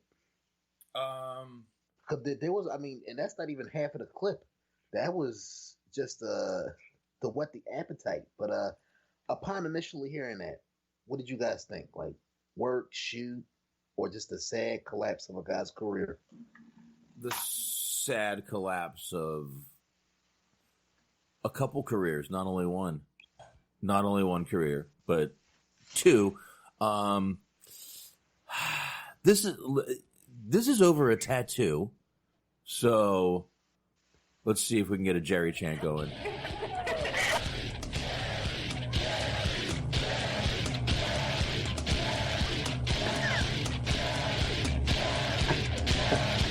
There we go. Jerry Springer. This is Jerry Springer shit. Yeah, the sad thing is that video is 8 minutes long. We are, let me see here. We are 3 minutes in. We're 2:57. 3 minutes in. Smart, you're frothing at the mouth, man. So we'll let you take the lead on this one. What do you have to say on it? Does anybody else remember the old Mad TV skits they used to do about Whitney Houston? Oh, yeah. Yeah, in hindsight, those are depressing as fuck. And so is this, but they look a lot similar. Like, my fucking God, man. The first thing that ran through my head was like, these are these people's actual lives. How fucking depressing is that? She's talking, first of all, both of them are talking very fast. I'll just go ahead and throw that out there. Very, very fast. If that was weed, I believe one of them would be talking slower. I don't think either one of them are. But this is just sad. I'm sorry. Anthony posted it like, oh, this is funny. I'm like, yeah, it was for the first minute. And then I'm starting to feel really bad for both of these people. There's just like some delusional shit going on. Dude, I put it to you like this: if it had been just this video, yeah, you could say it was sad, but it would have been. You could have got found the humor in it. Once you find out that this is some Chronicle shit, this is just like a fucking white trash R. Kelly Chronicle type shit. You know, minus the teenage sex. It gets sadder by the volume. You accused me of fucking her in front of Nick Gage, and that was already after I had fucked her twice. Wait, what? And I didn't say a word. Well, thank you for not saying you fucked her twice. What are you supposed to say to that? Anyway, let's play more of this before my brain explodes. Hold on, here we go. Before this fucking video gets made, I want you to fucking text Schlock. Is there anything on this? Now. Get rid of that on the table, please. Give a fuck. It's fucking. I don't want it on that. Yeah, I'm not fucking. Teddy. That. So put it away before I accidentally film it. It's been put away. I don't like the fucking lighting in here. I look like a skinny ass fucking. Because you are skinny right now. Because you won't fucking work out, and I'm literally bigger than you. Good. I don't give a fuck. My hands are still faster than anybody else's out there, so we'll see what happens with my skinny ass. If I get fucking punched out, I've been waiting 25 fucking years. And this video I don't think is going to come out. Guys might come out in pieces after me and Schlack have a one-on-one conversation in person, because I don't like doing this shit. I don't do fucking video message blogs and promos about shit. If it's a shoot, it's a shoot. Talk to the guy or fly to the guy's city and have a chat with him like two fucking grown men or like two guys in jail. You have a chat and you finish it outside and fucking go back out and you shake your hand, or you don't have to shake hands, you just never talk again. But somebody knows one guy won and one guy fucking lost, and it's not worth fucking having a fist fight over some stupid fucking tattoo that gets finished. But what pisses me off is not calling a guy back who you work with, who's a colleague, because he's fucking your ex-girlfriend who you've been broken up with for a fucking year. A year. And you fucked her 3 nights before I was with her, and then again, I didn't give a fuck. You see me crying at the house. And the most fucked up part was that you and Jamie just fucking had a real fun night. Fuck yeah. Fucking say that. What, you guys can't hang out together? Fuck, I can say whatever the fuck I want, dude. That's Teddy Hart. I haven't put anybody on blast yet for shit. You want to see me put somebody on fucking blast? I'll talk about some fucking shit that'll blow your mind. Okay, the point was, at the Halloween party, you both showed up to the Halloween party and you were nice to him, and I still... Out of respect because I have enough respect for Schlack that I told Teddy to go home, because I didn't want to make Schlack uncomfortable because he was at the party. All right. And you guys saw me squinting. I was zooming and looking for his pupils. I don't see them. I can't. That's all I'm saying. I don't see his pupils or hers, is all I'm saying. Oh, shit, I can't. All right, you know what? I gotta be honest. I really don't want to play any more of this actual video, because you know why? We still have like 2 or 3 more. No, but dude, like, there's still gold in this one. Okay, all right. Look, you're right. There's only 347 left. I guess we could get through it, but okay. So we've established so far. Let's see what we've just established. Schlack started a tattoo on Maria and didn't finish it. Said he would finish it, hasn't finished it. There's point 1. Point 2, Schlack accused Teddy of fucking Maria, and he didn't fuck her once but twice, and he didn't say anything out of respect for Schlack because he loves Schlack. So this is where we are. If that makes any sense to you. He also apparently long dicked her so hard that she turned into a man-eating tough bitch. Yes. Whatever that is. Yes, and he put her to sleep after that. That's right. Because she couldn't handle the long dicking. Okay, so that's where we're at right now. Let's great summary. Yeah, well, Teddy was always a work rate guy, so yeah. There you go. I'm ashamed of us for even doing this, to be honest with you, but here we go. Text me back something, and you're going to text the girl a bunch of bullshit because you want the attention from her and you want to have this feeling that you got something she wants, which is you to finish a fucking tattoo. In my opinion, the tattoo can be finished by any fucking tattoo artist on the fucking planet. I watched a show on TV where they just do cover-ups all the time. I want a cover-up. I want this no piece. Shit. I don't understand. I picked this piece out. He drew it for me. I want that piece. It's important. And if you don't get it, you're going to fucking go what? Crazy? He's going to hold you hostage for this shit? So I'm going to be fucking you and I got to hear Schlack didn't finish the tattoo so you're miserable? Fuck, it's fucking up my shit. So finish the tattoo if you can or don't. If you're not... Oh, point 3. She complains about this tattoo while he's fucking her. Oh, I'm sorry, point 4. That's point 4. Point 4. It's point 4. Okay, guys, I'm just trying to keep us in line here. So there we go. Point number 4. Here we go. Gonna finish it, then fucking fuck off and get over not having a finished tattoo from Schlack and get it finished by somebody else. Cape, I won't see it, but don't fuck it like a daughter. What the fuck is that painting on the goddamn wall? It's like the Last Supper, but they're all wearing lucha masks or some shit. There's like a mafia guy. There's I don't know if it's a superhero, but he's got no clothes on. And anyway, you guys have to watch this video to see what I'm talking about. Anyway, let's keep watching this. By the way, Teddy's at home and he's in his wrestling pants. Anyway, not just a fucking prize to fuck. I didn't even give a shit. I both, but you asked me to both times. You didn't come over to hang out with me. You came over to fuck me. I was wanting to talk wrestling and watch videos with you, be your friend. You didn't give a shit about that. Fuck me and shut the fuck up and stop talking about what you do for a living. For a second, Box. Pause. Yes, sir. Yes. That yes. statement right there. Look, you know how many wrestling fans out there are praying that they can find a woman to talk that kind of shit to? Like, I just wanted you to come over and watch wrestling videos and talk wrestling. Bitch, I was trying to see Sheamus tonight. I didn't want to fuck you. I just wanted to come. I wanted you to come over and talk wrestling and watch videos. Now, hold on. Can we double back to the statement that he made in between the last video we played and this one? He said that he treated her like a daughter, ... and then he fucked her. Did he? Yeah. Well, this is the only video we played, so. No, I'm talking about like in between. You broke it up a couple of times. So the segment of that you just played and the one before, he said that he wanted to treat her like a daughter. That he meant to fucking. Well, it's good that he doesn't have daughters. Then let's just put it that way. I do not want to dig into that anymore. And let's go. What you're good at, which is nothing much but wrestling and marijuana, and nobody wants to hear about fucking marijuana now because it's basically fucking legal. And I'm not some genius that told people to smoke 20 years ago. Same fucking asshole that's telling you right now, 20 years later, I'm 40 years old, Schlack. I don't want drama with another 40-year-old fucking man over pussy that we could probably fucking bring 2 or 3 hot girls in the same room and all fuck together if you're smart, or you can never talk to her again like a pussy. 0.5. He wants to bang Maria with Schlack. 0.5. 0.5.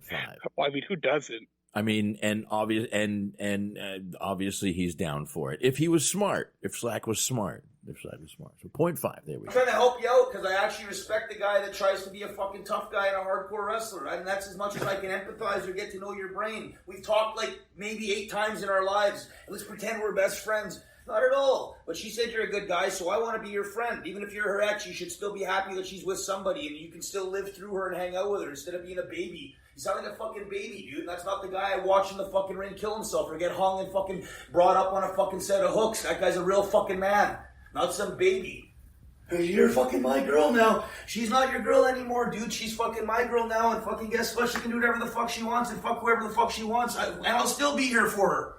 I'm her fucking best friend, dude. That's what a best friend is. I don't want to do that. I'm just saying, you live through their happiness. If she's happy fucking sucking your dick, Schlack, and she went back and said she sucked your fucking dick and you got the tattoo finished for a blowjob, I'd tell her to suck your fucking dick and get the tattoo finished if that's what she has to do. I'm not gonna be crying at home. My girl got fucked by Teddy Hart's 2-inch cock with his 3 cats watching and he wore sparkles and he took her to strip clubs and he keeps dropping messages that Teddy's getting her high. He's getting her high. Then take a fucking piss. Did we just establish that Teddy has a 2-inch cock? 0.6? I don't know if anyone else heard that. I heard 2-inch cock. I don't know. If only we could have got the same fire out of Chris Candido. Whatever happened to that guy? Test. She smoked fucking what? Cigar? And went to the gym? And took some supplements to get fucking big? Come on, dude. We're all in the same boat there. Talk about drugs and getting high and stupid shit. Do your fucking job, dude. You're supposed to be a stud and a fucking real man, and she's the guy you fucking picked. Yeah, sir, I think I fucking talked. You got me so annoyed with your stupid shit. I was having fucking sex, and I had to hear Schlack and you and texting about a tattoo that I could fucking give a fuck about. But I'm trying to be nice, and I texted you back on the phone a nice message. Please call me. And a message, another one, a long fucking annoying text message, voice message of saying, I got some bookings for you, Schlack, because I don't know what else we have in fucking common. And then maybe you can help me out and I can help you out. But I don't think you have anything I want except for your respect. And I don't know if you have respect for me anymore because I fucked your girlfriend, ex-girlfriend, who you broke up with a year ago, by the way. So. Okay, so we also established he long-dicked her so good that she was texting Schlack about a tattoo. Yeah. And we should establish right off the bat, if she has time to text and talk about another dude while you're long dicking her, you're not really long dicking her. No.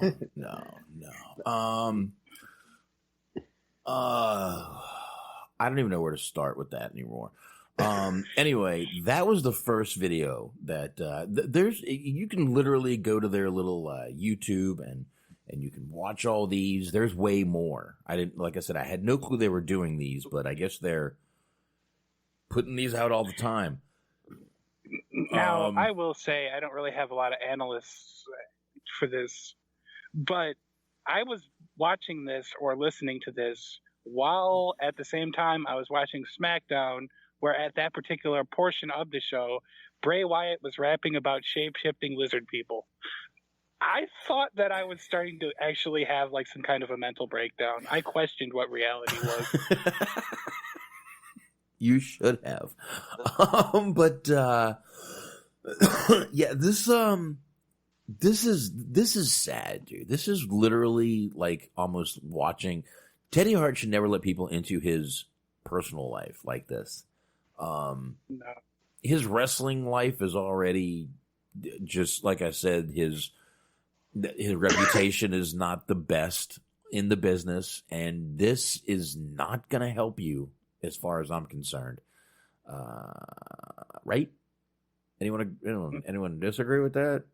I can't disagree with that. I mean, the name of it. First off, let's just look at the name of the channel on YouTube. It's Maria and Ted's Unfiltered Adventures.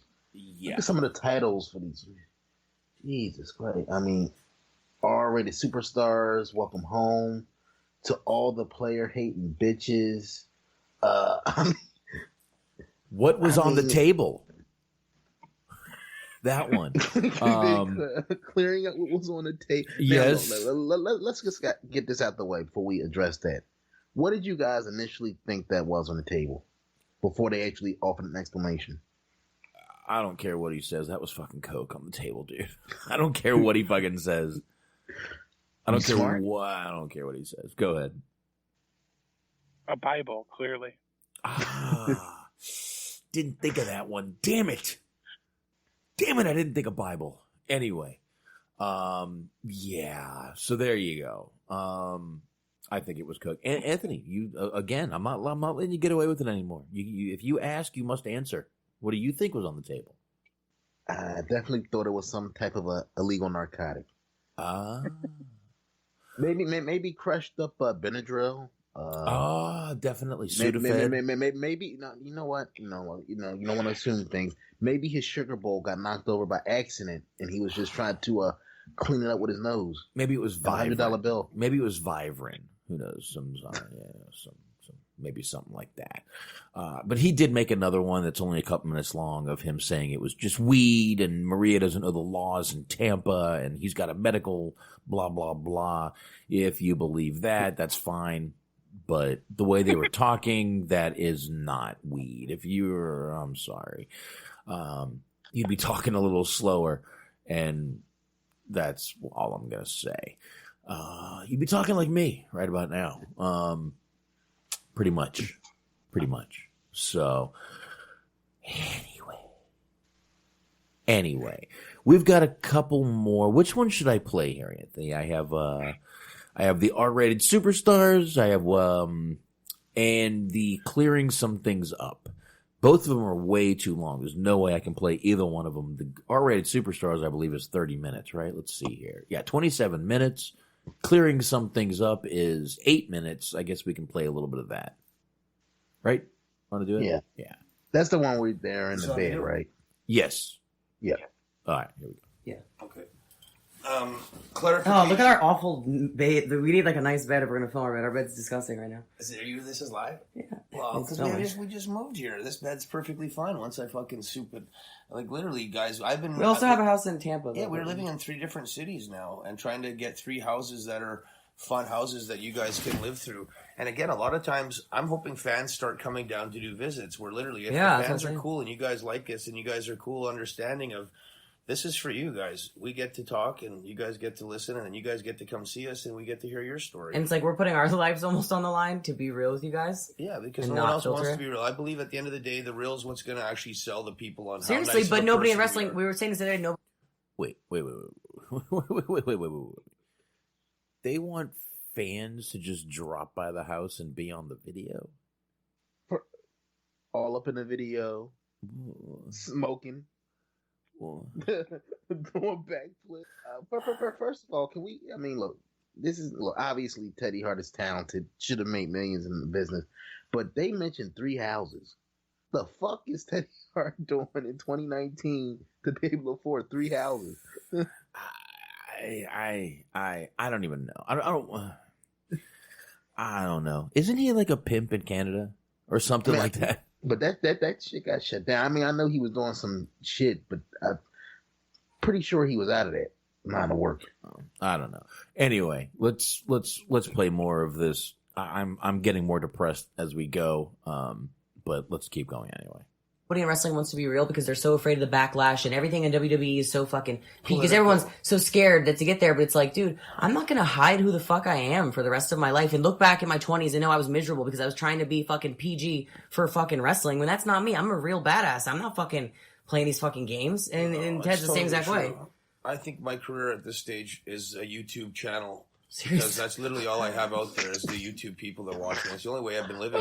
That's so random that we came into each other. Me and Ted really came into each other's lives for a fucking reason. And I've told Maria from day one, I literally try to kill myself smartly, but I do it in a way where you can see there's no pads on the floor.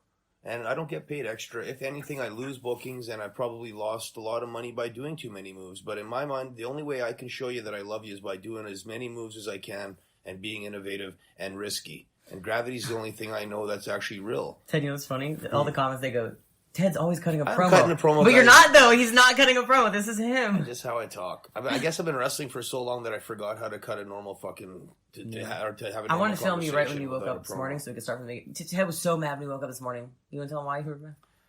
Maria left me hanging last night with blue balls and just didn't even after the whole Schlack thing happened. Schlack was, and then I want to address this too. Schlack had enough balls to call me last night after, because my complaint was basically that I need you to call me and talk to me about this situation because it's pissing Maria off and I want everybody to be friends. But if I have to have a shoot match with Schlack, I'd much rather have a shoot match where we're making money and we're wrestling and entertaining people. I ain't trying to sell people that I want to beat Schlack up on the street. But that was fucking, that was real. But though. it's real. We even said in the video, Absolutely we weren't fucking trying to whoop, you weren't trying No, to beat his but ass I in the know, video. I We're was addressing challenging his him to call tattoo me thing. Oh my God, I can't do this. Dude, can we just acknowledge that the saddest thing you'll ever hear on this podcast or any other podcast is all I have is the YouTube people. Like, my career at this point is a YouTube channel. This is. I don't know, man. I mean, for he's sitting there smoking a fucking blunt, a fat blunt, by the way. This is just, and she's just sitting there recording, and I mean, I don't even know where to go with this. This is just awful. I feel horrible for both of these people right now. I mean, Teddy Hart, look, he's not the greatest guy. Like I said, his reputation isn't great in the business. He tortures his cats when he's going to the ring, and I don't appreciate that either. But this is just, I feel bad for him. And Maria has kind of been, I mean, she's got a name on the indies, but she's kind of also laid low and not been really a social media darling. And this is not a good thing for either one of these people, in my opinion, at all. It's just not good. Yeah, she mentioned WWE. Don't worry, baby. They ain't gonna be calling you no time soon. Like, she was talking that shit like he had an option of going there. Oh no. That's if she was on that radar, that shit is done now. At this point, Impact isn't even gonna page her. Yeah. Yeah, exactly. But yeah, this is just, I feel horrible. Look, if you guys want to go on YouTube and watch these, I really can't play any more of this, guys. I'm sorry. I just can't. It's pretty terrible. I just can't do it. I'm sorry. I feel horrible. I'm like ashamed we're even playing this. It's like, I mean, it's like, we've done some pretty bad shit, but I'm like, this just doesn't feel right. I don't know why. I don't know. It's bad, guys. It's just not good. But, I don't know. I mean, is there anything else I guess we can get into besides this horrible Teddy Hart shit? Or well, we've kind of like, it's come up a lot. We haven't talked about it on air, mostly off air. But what do you guys think about the whole hysteria over the Popeye sandwiches? Have you had them? Perfect time to bring this up. Yeah, it's slowed down. I haven't seen an article or a video all week. Probably because it's Thanksgiving. I don't know. Maybe people are just taking it easy, but it seemed like for a couple weeks there, every motherfucking day, we were getting another video from Popeyes, people fighting over chicken sandwiches. And selling them too on the side. Yeah. Probably the most insane thing I ever heard working in retail. Where are we as a society where we're fighting over chicken sandwiches? Yeah, we've seen women get body slammed in parking lots. One dude got stabbed to death because he dared jump in front of somebody. $4. But in a case like that, even though I'm not condoning it, I think that was more about a respect thing because, especially when you got two men, it's all about respect and testosterone's going high. It was more about you ain't gonna hop in front of me, motherfucker. I've been staying in this line for like 20 minutes. You ain't hopping in front of me, and then it escalated from there. Yeah, but is it worth pulling a knife, dude? It's not. No, I'm not losing my. Yeah, I'm going on record. If that was my people, they would have no funeral. Because I would be embarrassed and ashamed to tell somebody why I was having a funeral for my family member. So no, let the state take care of it. Yeah, I ain't paying a damn dime. Yeah, it's fucking crazy, man. It's crazy, but I don't know, man. To me, it kind of shows where we are as a society where we're fighting over chicken sandwiches. That ain't right, in my opinion. It's just not right. And Antox is bringing up race. This ain't a race thing, dude. I don't give a fuck. Any fast food sandwich ain't worth fighting over. Plain and simple. It's just not worth it. I mean, the guy who is allegedly suing Popeyes because of his messed up car and the fact that his friends made fun of him when he explained how he messed up his car, as they should have. He is a white guy. So this is across the spectrum. This is just humanity slowly starting its descent. Yeah, pretty much. I'm just I just think any food is not worth. I mean, if you're a homeless person and someone's trying to steal your food, all right, throw down. But if you're just at Popeyes just trying to get a chicken sandwich and they say we're out, I don't think it's worth. Is punching the motherfucker going to make a chicken sandwich appear? No. This isn't Mario. This is. I mean, Streets of Rage where there's fucking turkeys under garbage cans. Yeah, there's no reason, folks. We got to calm down. We got to chill. That's all I'm saying. We got to calm the fuck down. We can't do this. We can't go total demolition man, folks, is all I'm saying. We can't do it. Check that out on the Hollywood Hangout archives on shoutengine.com/Hollywood Hangout. Oh, yeah. Nice. I like how you did that. See how I did that? See that? Yeah, and the funny thing about these sandwiches is I remember, at least, in my area, I remember when they first came out, and literally they were out for a good 2 months before the hysteria took over. So it was one of those gradual things. Somebody had it, posted about it on the internet, and it just went viral from there. But these sandwiches were out for a little while before the hysteria took over. Yeah. Now, who here has had one of the Popeyes chicken sandwiches? I've had both, and they're okay. It's like I said, but it's like you said, to your point, it's not worth fucking your life up over. I mean, they were decent, but it's a chicken sandwich. It wasn't life changing. All right. I mean, I've got a Popeyes down the street from me. I just haven't gone. There's no reason to get a chicken. I can make a chicken sandwich. So they come in original and they come in spicy. Now, I will say that they taste a lot better when you can kind of use the blood of your fallen enemies as kind of a dipping sauce. I mean, that's the way most things go, Smark. The blood of your enemy tastes so sweet. I don't know. The sandwich tasted a lot better when I body slammed a 61-year-old woman to the head. Did you see when I punched him and a chicken sandwich flew out his head? I knew I'd get one if I hit this motherfucker. Hey. Ding, ding. Look, it popped out of his head. Bitch tried to jump in front of me. I hit her with an RKO and said, "Bitch, not on my watch." Listen, I'm locker room leader of this Popeyes, bitch. I'm gonna have to. I'm gonna have to check out the Popeyes chicken. I've had Chick-fil-A. There was a Chick-fil-A right around the corner from my work, and I've had the Chick-fil-A sandwich, and it's all right. It's nothing to fucking jumping up and down about. But I'll have to check out the Popeyes. I'll have to get a regular and a spicy. I'll have to go both. Have to do both. And there's one down the road, and I haven't seen any videos pop out of that one, but I could check it out. I think actually it's closer than the Chick-fil-A to me, so I should check it out. I'm curious though, like, what did you guys think about the? I guess the one guy lost his job, but he was selling sandwiches on the side. Like, how did that work? I mean, how was he keeping the sandwiches fresh?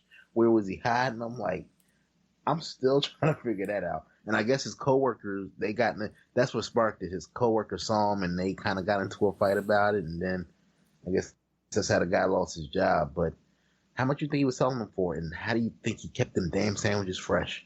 I don't know how much a Popeye's chicken sandwich goes for. So I don't know how much they're he was like selling. $3 or $4. But Okay. when they sold out initially, like, like the Wish.com ones, like people were selling them sandwiches for like hundreds of dollars. Ew.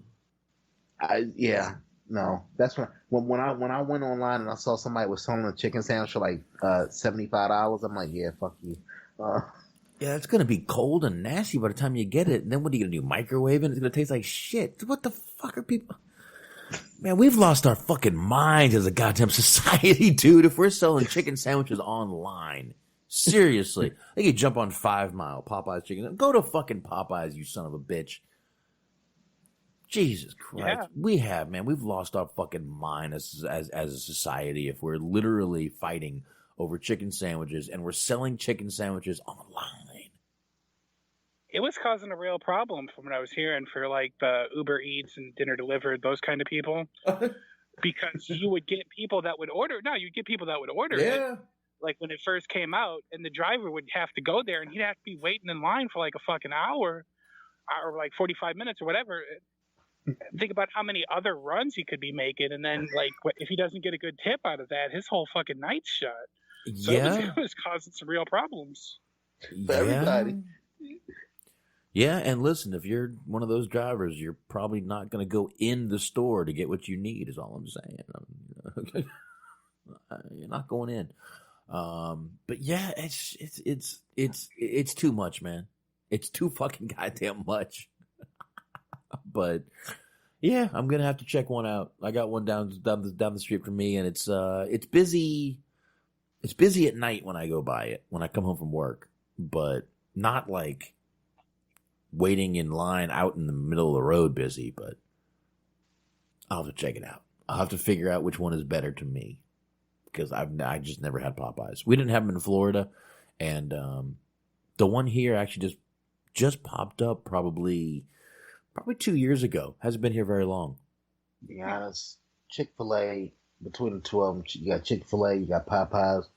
I like Chick-fil-A a little better because it seems the Chick-fil-A chicken sandwich is a little more tender for me. Mm. But Wawa any day of the week. Any day of the week. We got a place down here called Chicken Express, and you want a fucking chicken sandwich. God damn, dude. They got a chicken sandwich. I love the Chicken Express here. It's fucking awesome. Is it a chain down there, or is it just like one of those? It's a chain. It's a chain here. Yeah, it's a chain. Yeah, fast food chain, but it's real. Oh, their shit is good. Really good. Real chicken. Really fucking good shit. So that's where I go to get my chicken sandwiches most of the time. So I don't know, man. Aaron's bringing up Rudy's Chicken. What's that about, Box? Haven't been there. Haven't been to Lancaster. That's where he's saying it is, and I have not been there. Rudy's Chicken. Have not been there yet. I'll have to check it out. It's always in a small town around here, man. You go to these little small town places, these little barbecue places, or all these. The food is so goddamn good, man. They're just nobody knows about it, but the people there. And it's always, I'm sure you got the same thing in Tennessee, those little small town places where no one knows about, and you pull up there. The best places. God, they're so good sometimes, man. They're so goddamn good. And I know, Box, you're in Texas. I know you like your barbecue, right? Mm-hmm. Here in Philly, we got a place called Dwight's, and their barbecue is fucking amazing, dude. Everything. The meat literally falls off the bone. Do you eat like chopped beef or chopped chicken? Oh yeah, both. Hell yeah. Beautiful, man. Great, fucking fantastic creation. Whoever came up with that shit. Yeah, we got a place right across the street from me here called Marshall's Barbecue, and it's really, really good, but it's really, really expensive. Barbecue here is ridiculously expensive.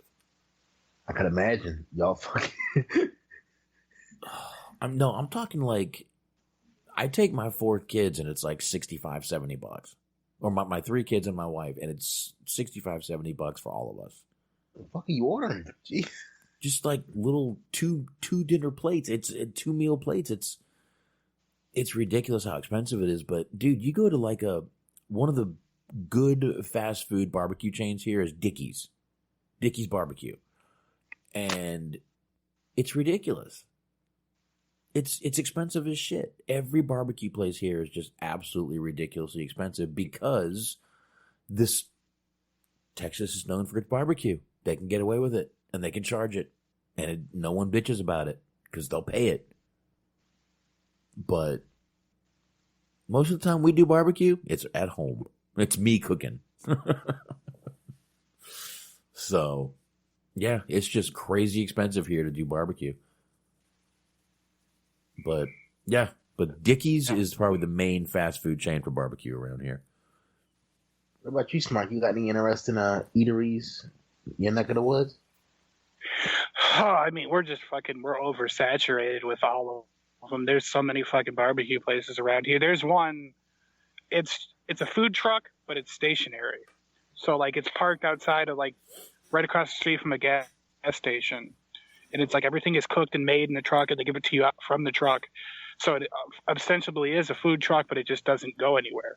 And it is real fucking good. Like, the guy who runs it used to be, like, he went to culinary school, and he's just, like, one of the more prestigious ones, too. So he's like, he knows what he's doing, and he just fucking does it upright. It's good stuff. It usually runs, like, roughly about like $15 a person, depending on what you get. So, I mean, it's not super expensive, but it's not, fast food prices. Yeah. When I was in Florida, we had a guy who had a fast food truck in the same spot every day. Ken's Weenie Wagon. Okay? That was the name of the truck. And he had a picture on it that said, it's not the bikini, it's the weenie. There you go. Well, they had these girls in Florida that used to be the hot dog girls. And they would sell hot dogs on the side of the road in thong bikinis. They had to stop that because they were causing accidents. So he came up with that theory to kind of counteract what the girls were doing. But this guy had some of the best food. You could literally order your food off of a CB if you had a CB. Right on. So it was an awesome place. He had the best food. I used to go there 2-3 times a week, and it was some of the best goddamn. He made a killing at that place. He was there for like 20 years, and he retired. He retired a couple years ago from what everyone told me, so god damn, he had some good fucking food, man. See, places like that, like you were talking about with the hot dog girls, like stuff like that, they have a lot of, not around here, but in like Seattle, California and stuff, they have a lot of like coffee chains where the women are dressed up rather provocatively. And like, I work in the food restaurant industry, and like, oh my god, I would dread going to a place like that because the amount of fucking weird perverts. I've had many of conversations with waitresses and the fucking weird perverts that they get when they're dressed in just a t-shirt and blue jeans. They're like, it'll make your skin fucking crawl. I can only imagine what happens to the fucking poor baristas that are out there wearing nighties and shit. Yeah, I follow a couple of those girls on Instagram on the FW. I had to move the FWO page to Instagram. If anyone's looking for the FWO page, it's on Instagram. Yeah, justice for those poor Hooters waitresses because, yeah, I mean the food is what it was. So, I mean, but you're not going there for the food. You're going there for the aesthetics. Let's be honest. Yeah, we have a rival of we have two rivals of Hooters here. We have Twin Peaks. I don't know if you guys have those anywhere near you. Twin Peaks. I have heard of them. First time I'm hearing of this. Okay. Well, I mean, I know what it is. I know what the implication is, but yep. And we have Redneck Heaven. Definitely had it up here, up north. Redneck Heaven is a very strange place, but the girls are just completely slutty looking. And I've been there once, and it's just the weirdest little place. You can actually do a shot of vodka, which has a goldfish in it. If you actual goldfish? Yes, a real goldfish swimming around in your vodka. Yeah, you can keep that place, boss. Yeah, I did not do it. I did not do that. But Aaron's right. The Twin Peaks girls dress a little sluttier than Hooters. And literally, if you go down where I am, there's a Hooters, and right across the street is a Twin Peaks, right there on Beltline Road. So you literally can choose which one. But the Redneck Heaven is a little bit north of me. And there's even been like a reality show about this place, put it that way. Yeah. Yeah. You want to talk about, they're really slutty there. It's mostly a biker joint. Put it that way. They dressed a little too slutty. No, not too slutty. I just said they dress a little slutty. Aaron, there's never too slutty, my friend. But it's basically a biker joint is what it is. So you gotta be careful going in there. But yeah, we have two places here that rival Hooters. And the Hooters, you know what? The Hooters here down near me, the food is actually very good. Their cook is great. The food is really good at the Hooters near me. So I used to go there. Me and my parents would go there. That's how good the food was. So let me ask you guys. I mean, let me ask you this. We Redneck Heaven, the Twin Peaks, the Hooters. Clearly, you have to look a certain way to get these jobs, even though they're basic ass jobs. Mm-hmm. How creepy do you think the interview process is? If you're a young girl just looking for a job, just trying to make a couple extra bucks to support yourself, go through college, whatever your situation. Could you imagine how creepy the process is to get a job at fucking Hooters for a young 20-something-year-old? I'm gonna throw. No, go ahead. Sorry, go ahead, Box. No, I was going to say less creepy than a strip club, but go ahead. Yeah, well. Okay, go ahead. All right. Well, what I was going to say is I'll throw the brakes on you for a second, because I was going to say I worked like everybody that applies for a job at Hooters, they know the score. I will say that much. Right. Because I happened to work. I never worked at a Hooters. I'll get that out of the way. I worked with a girl who was very sweet. She was very kind, very attractive, terribly dumb. Like, I tried flirting with her, and I was like, "Oh, hey, how'd your first day go?" And she was training to be a waitress, and she was like, "Oh, so how'd your first day of training go?" And she's like, "Well, I lost my paycheck." I was like, "Yeah, that happens." Not to anyone, but to you, I guess it happens.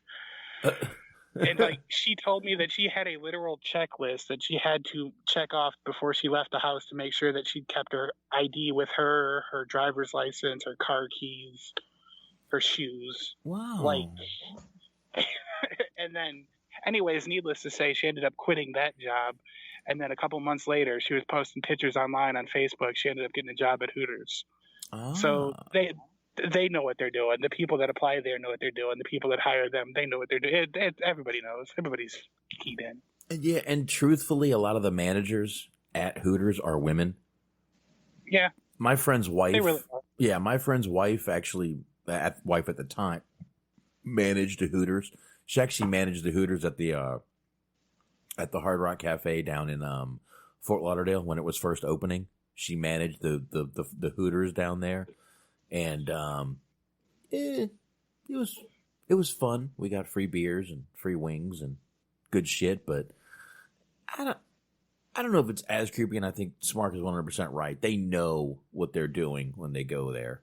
But I don't think it's that bad. I'd much rather work at a Hooters than a strip bar if I was a girl, so it's fair. And I mean, unfortunately, like I said, I've had experience talking to a lot of these like women that work as waitresses and shit, and unfortunately, they're subjected to the same type of shit that women that work at Hooters are subjected to by not by everybody, but by the occasional weird person. So unfortunately, it's part of just that profession in general.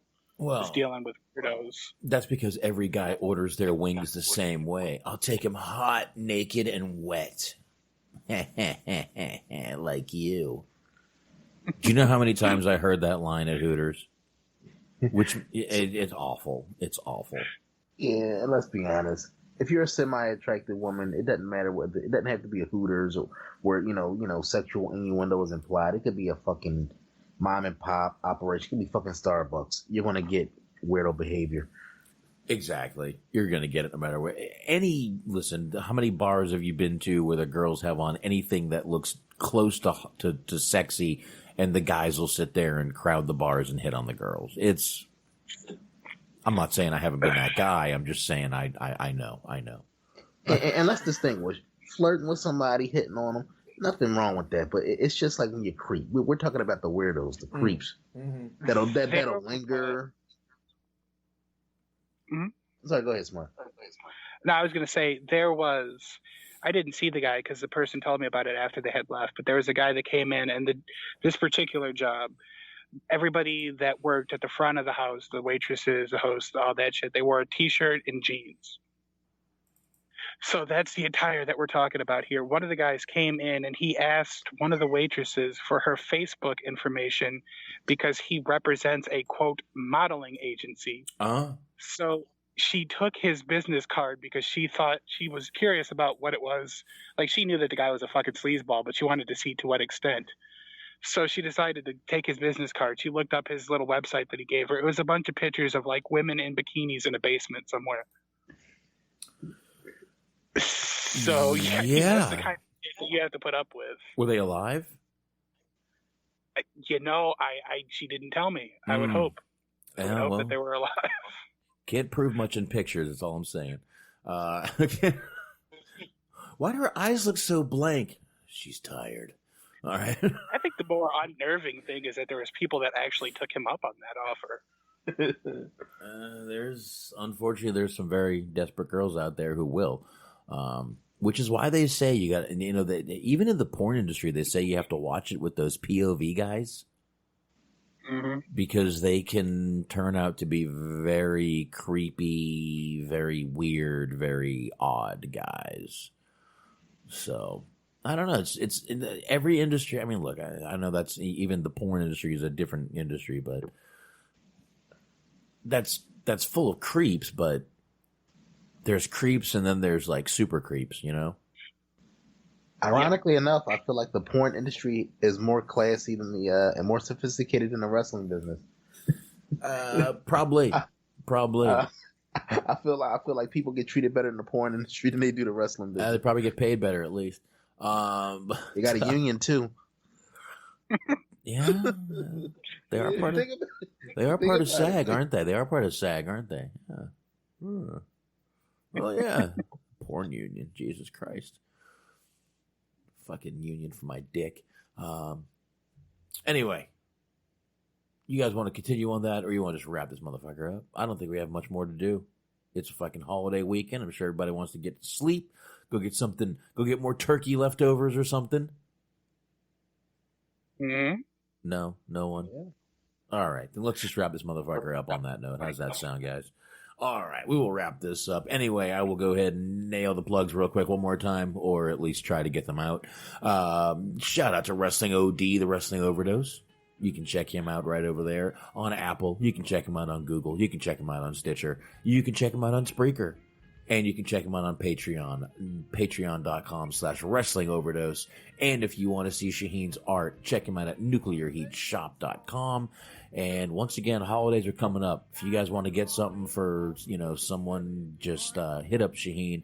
He'll do portraits. He'll do whatever you want to do. Check him out, and check him out on nuclearheatshop.com. Check out Wrestling's High Marks, Cheeseman, Mojo, and G-Wiz over there. And you can check out Bobby Anthem and Bobby Blades over there on the Inhuman Experience. And if you get that feed, you can check out Bobby Anthem, and he'll be searching for his lost soul. And I hope he keeps doing it, to be honest with you.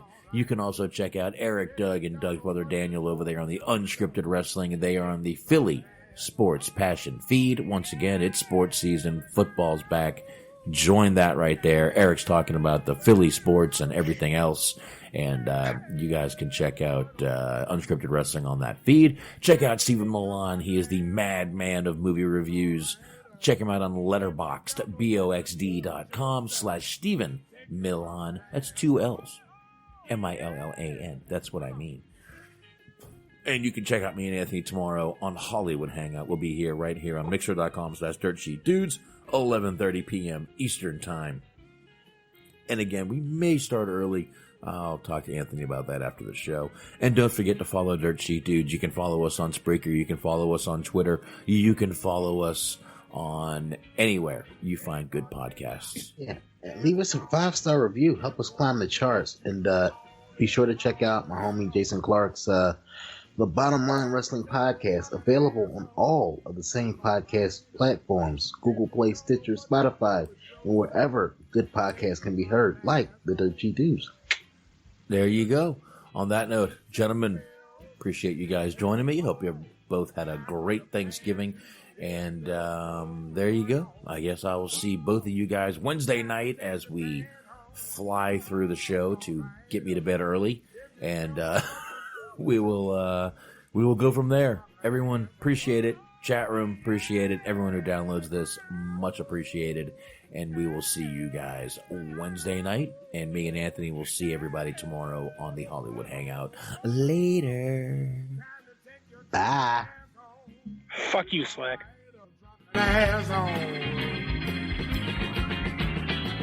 Party's over. Band last song.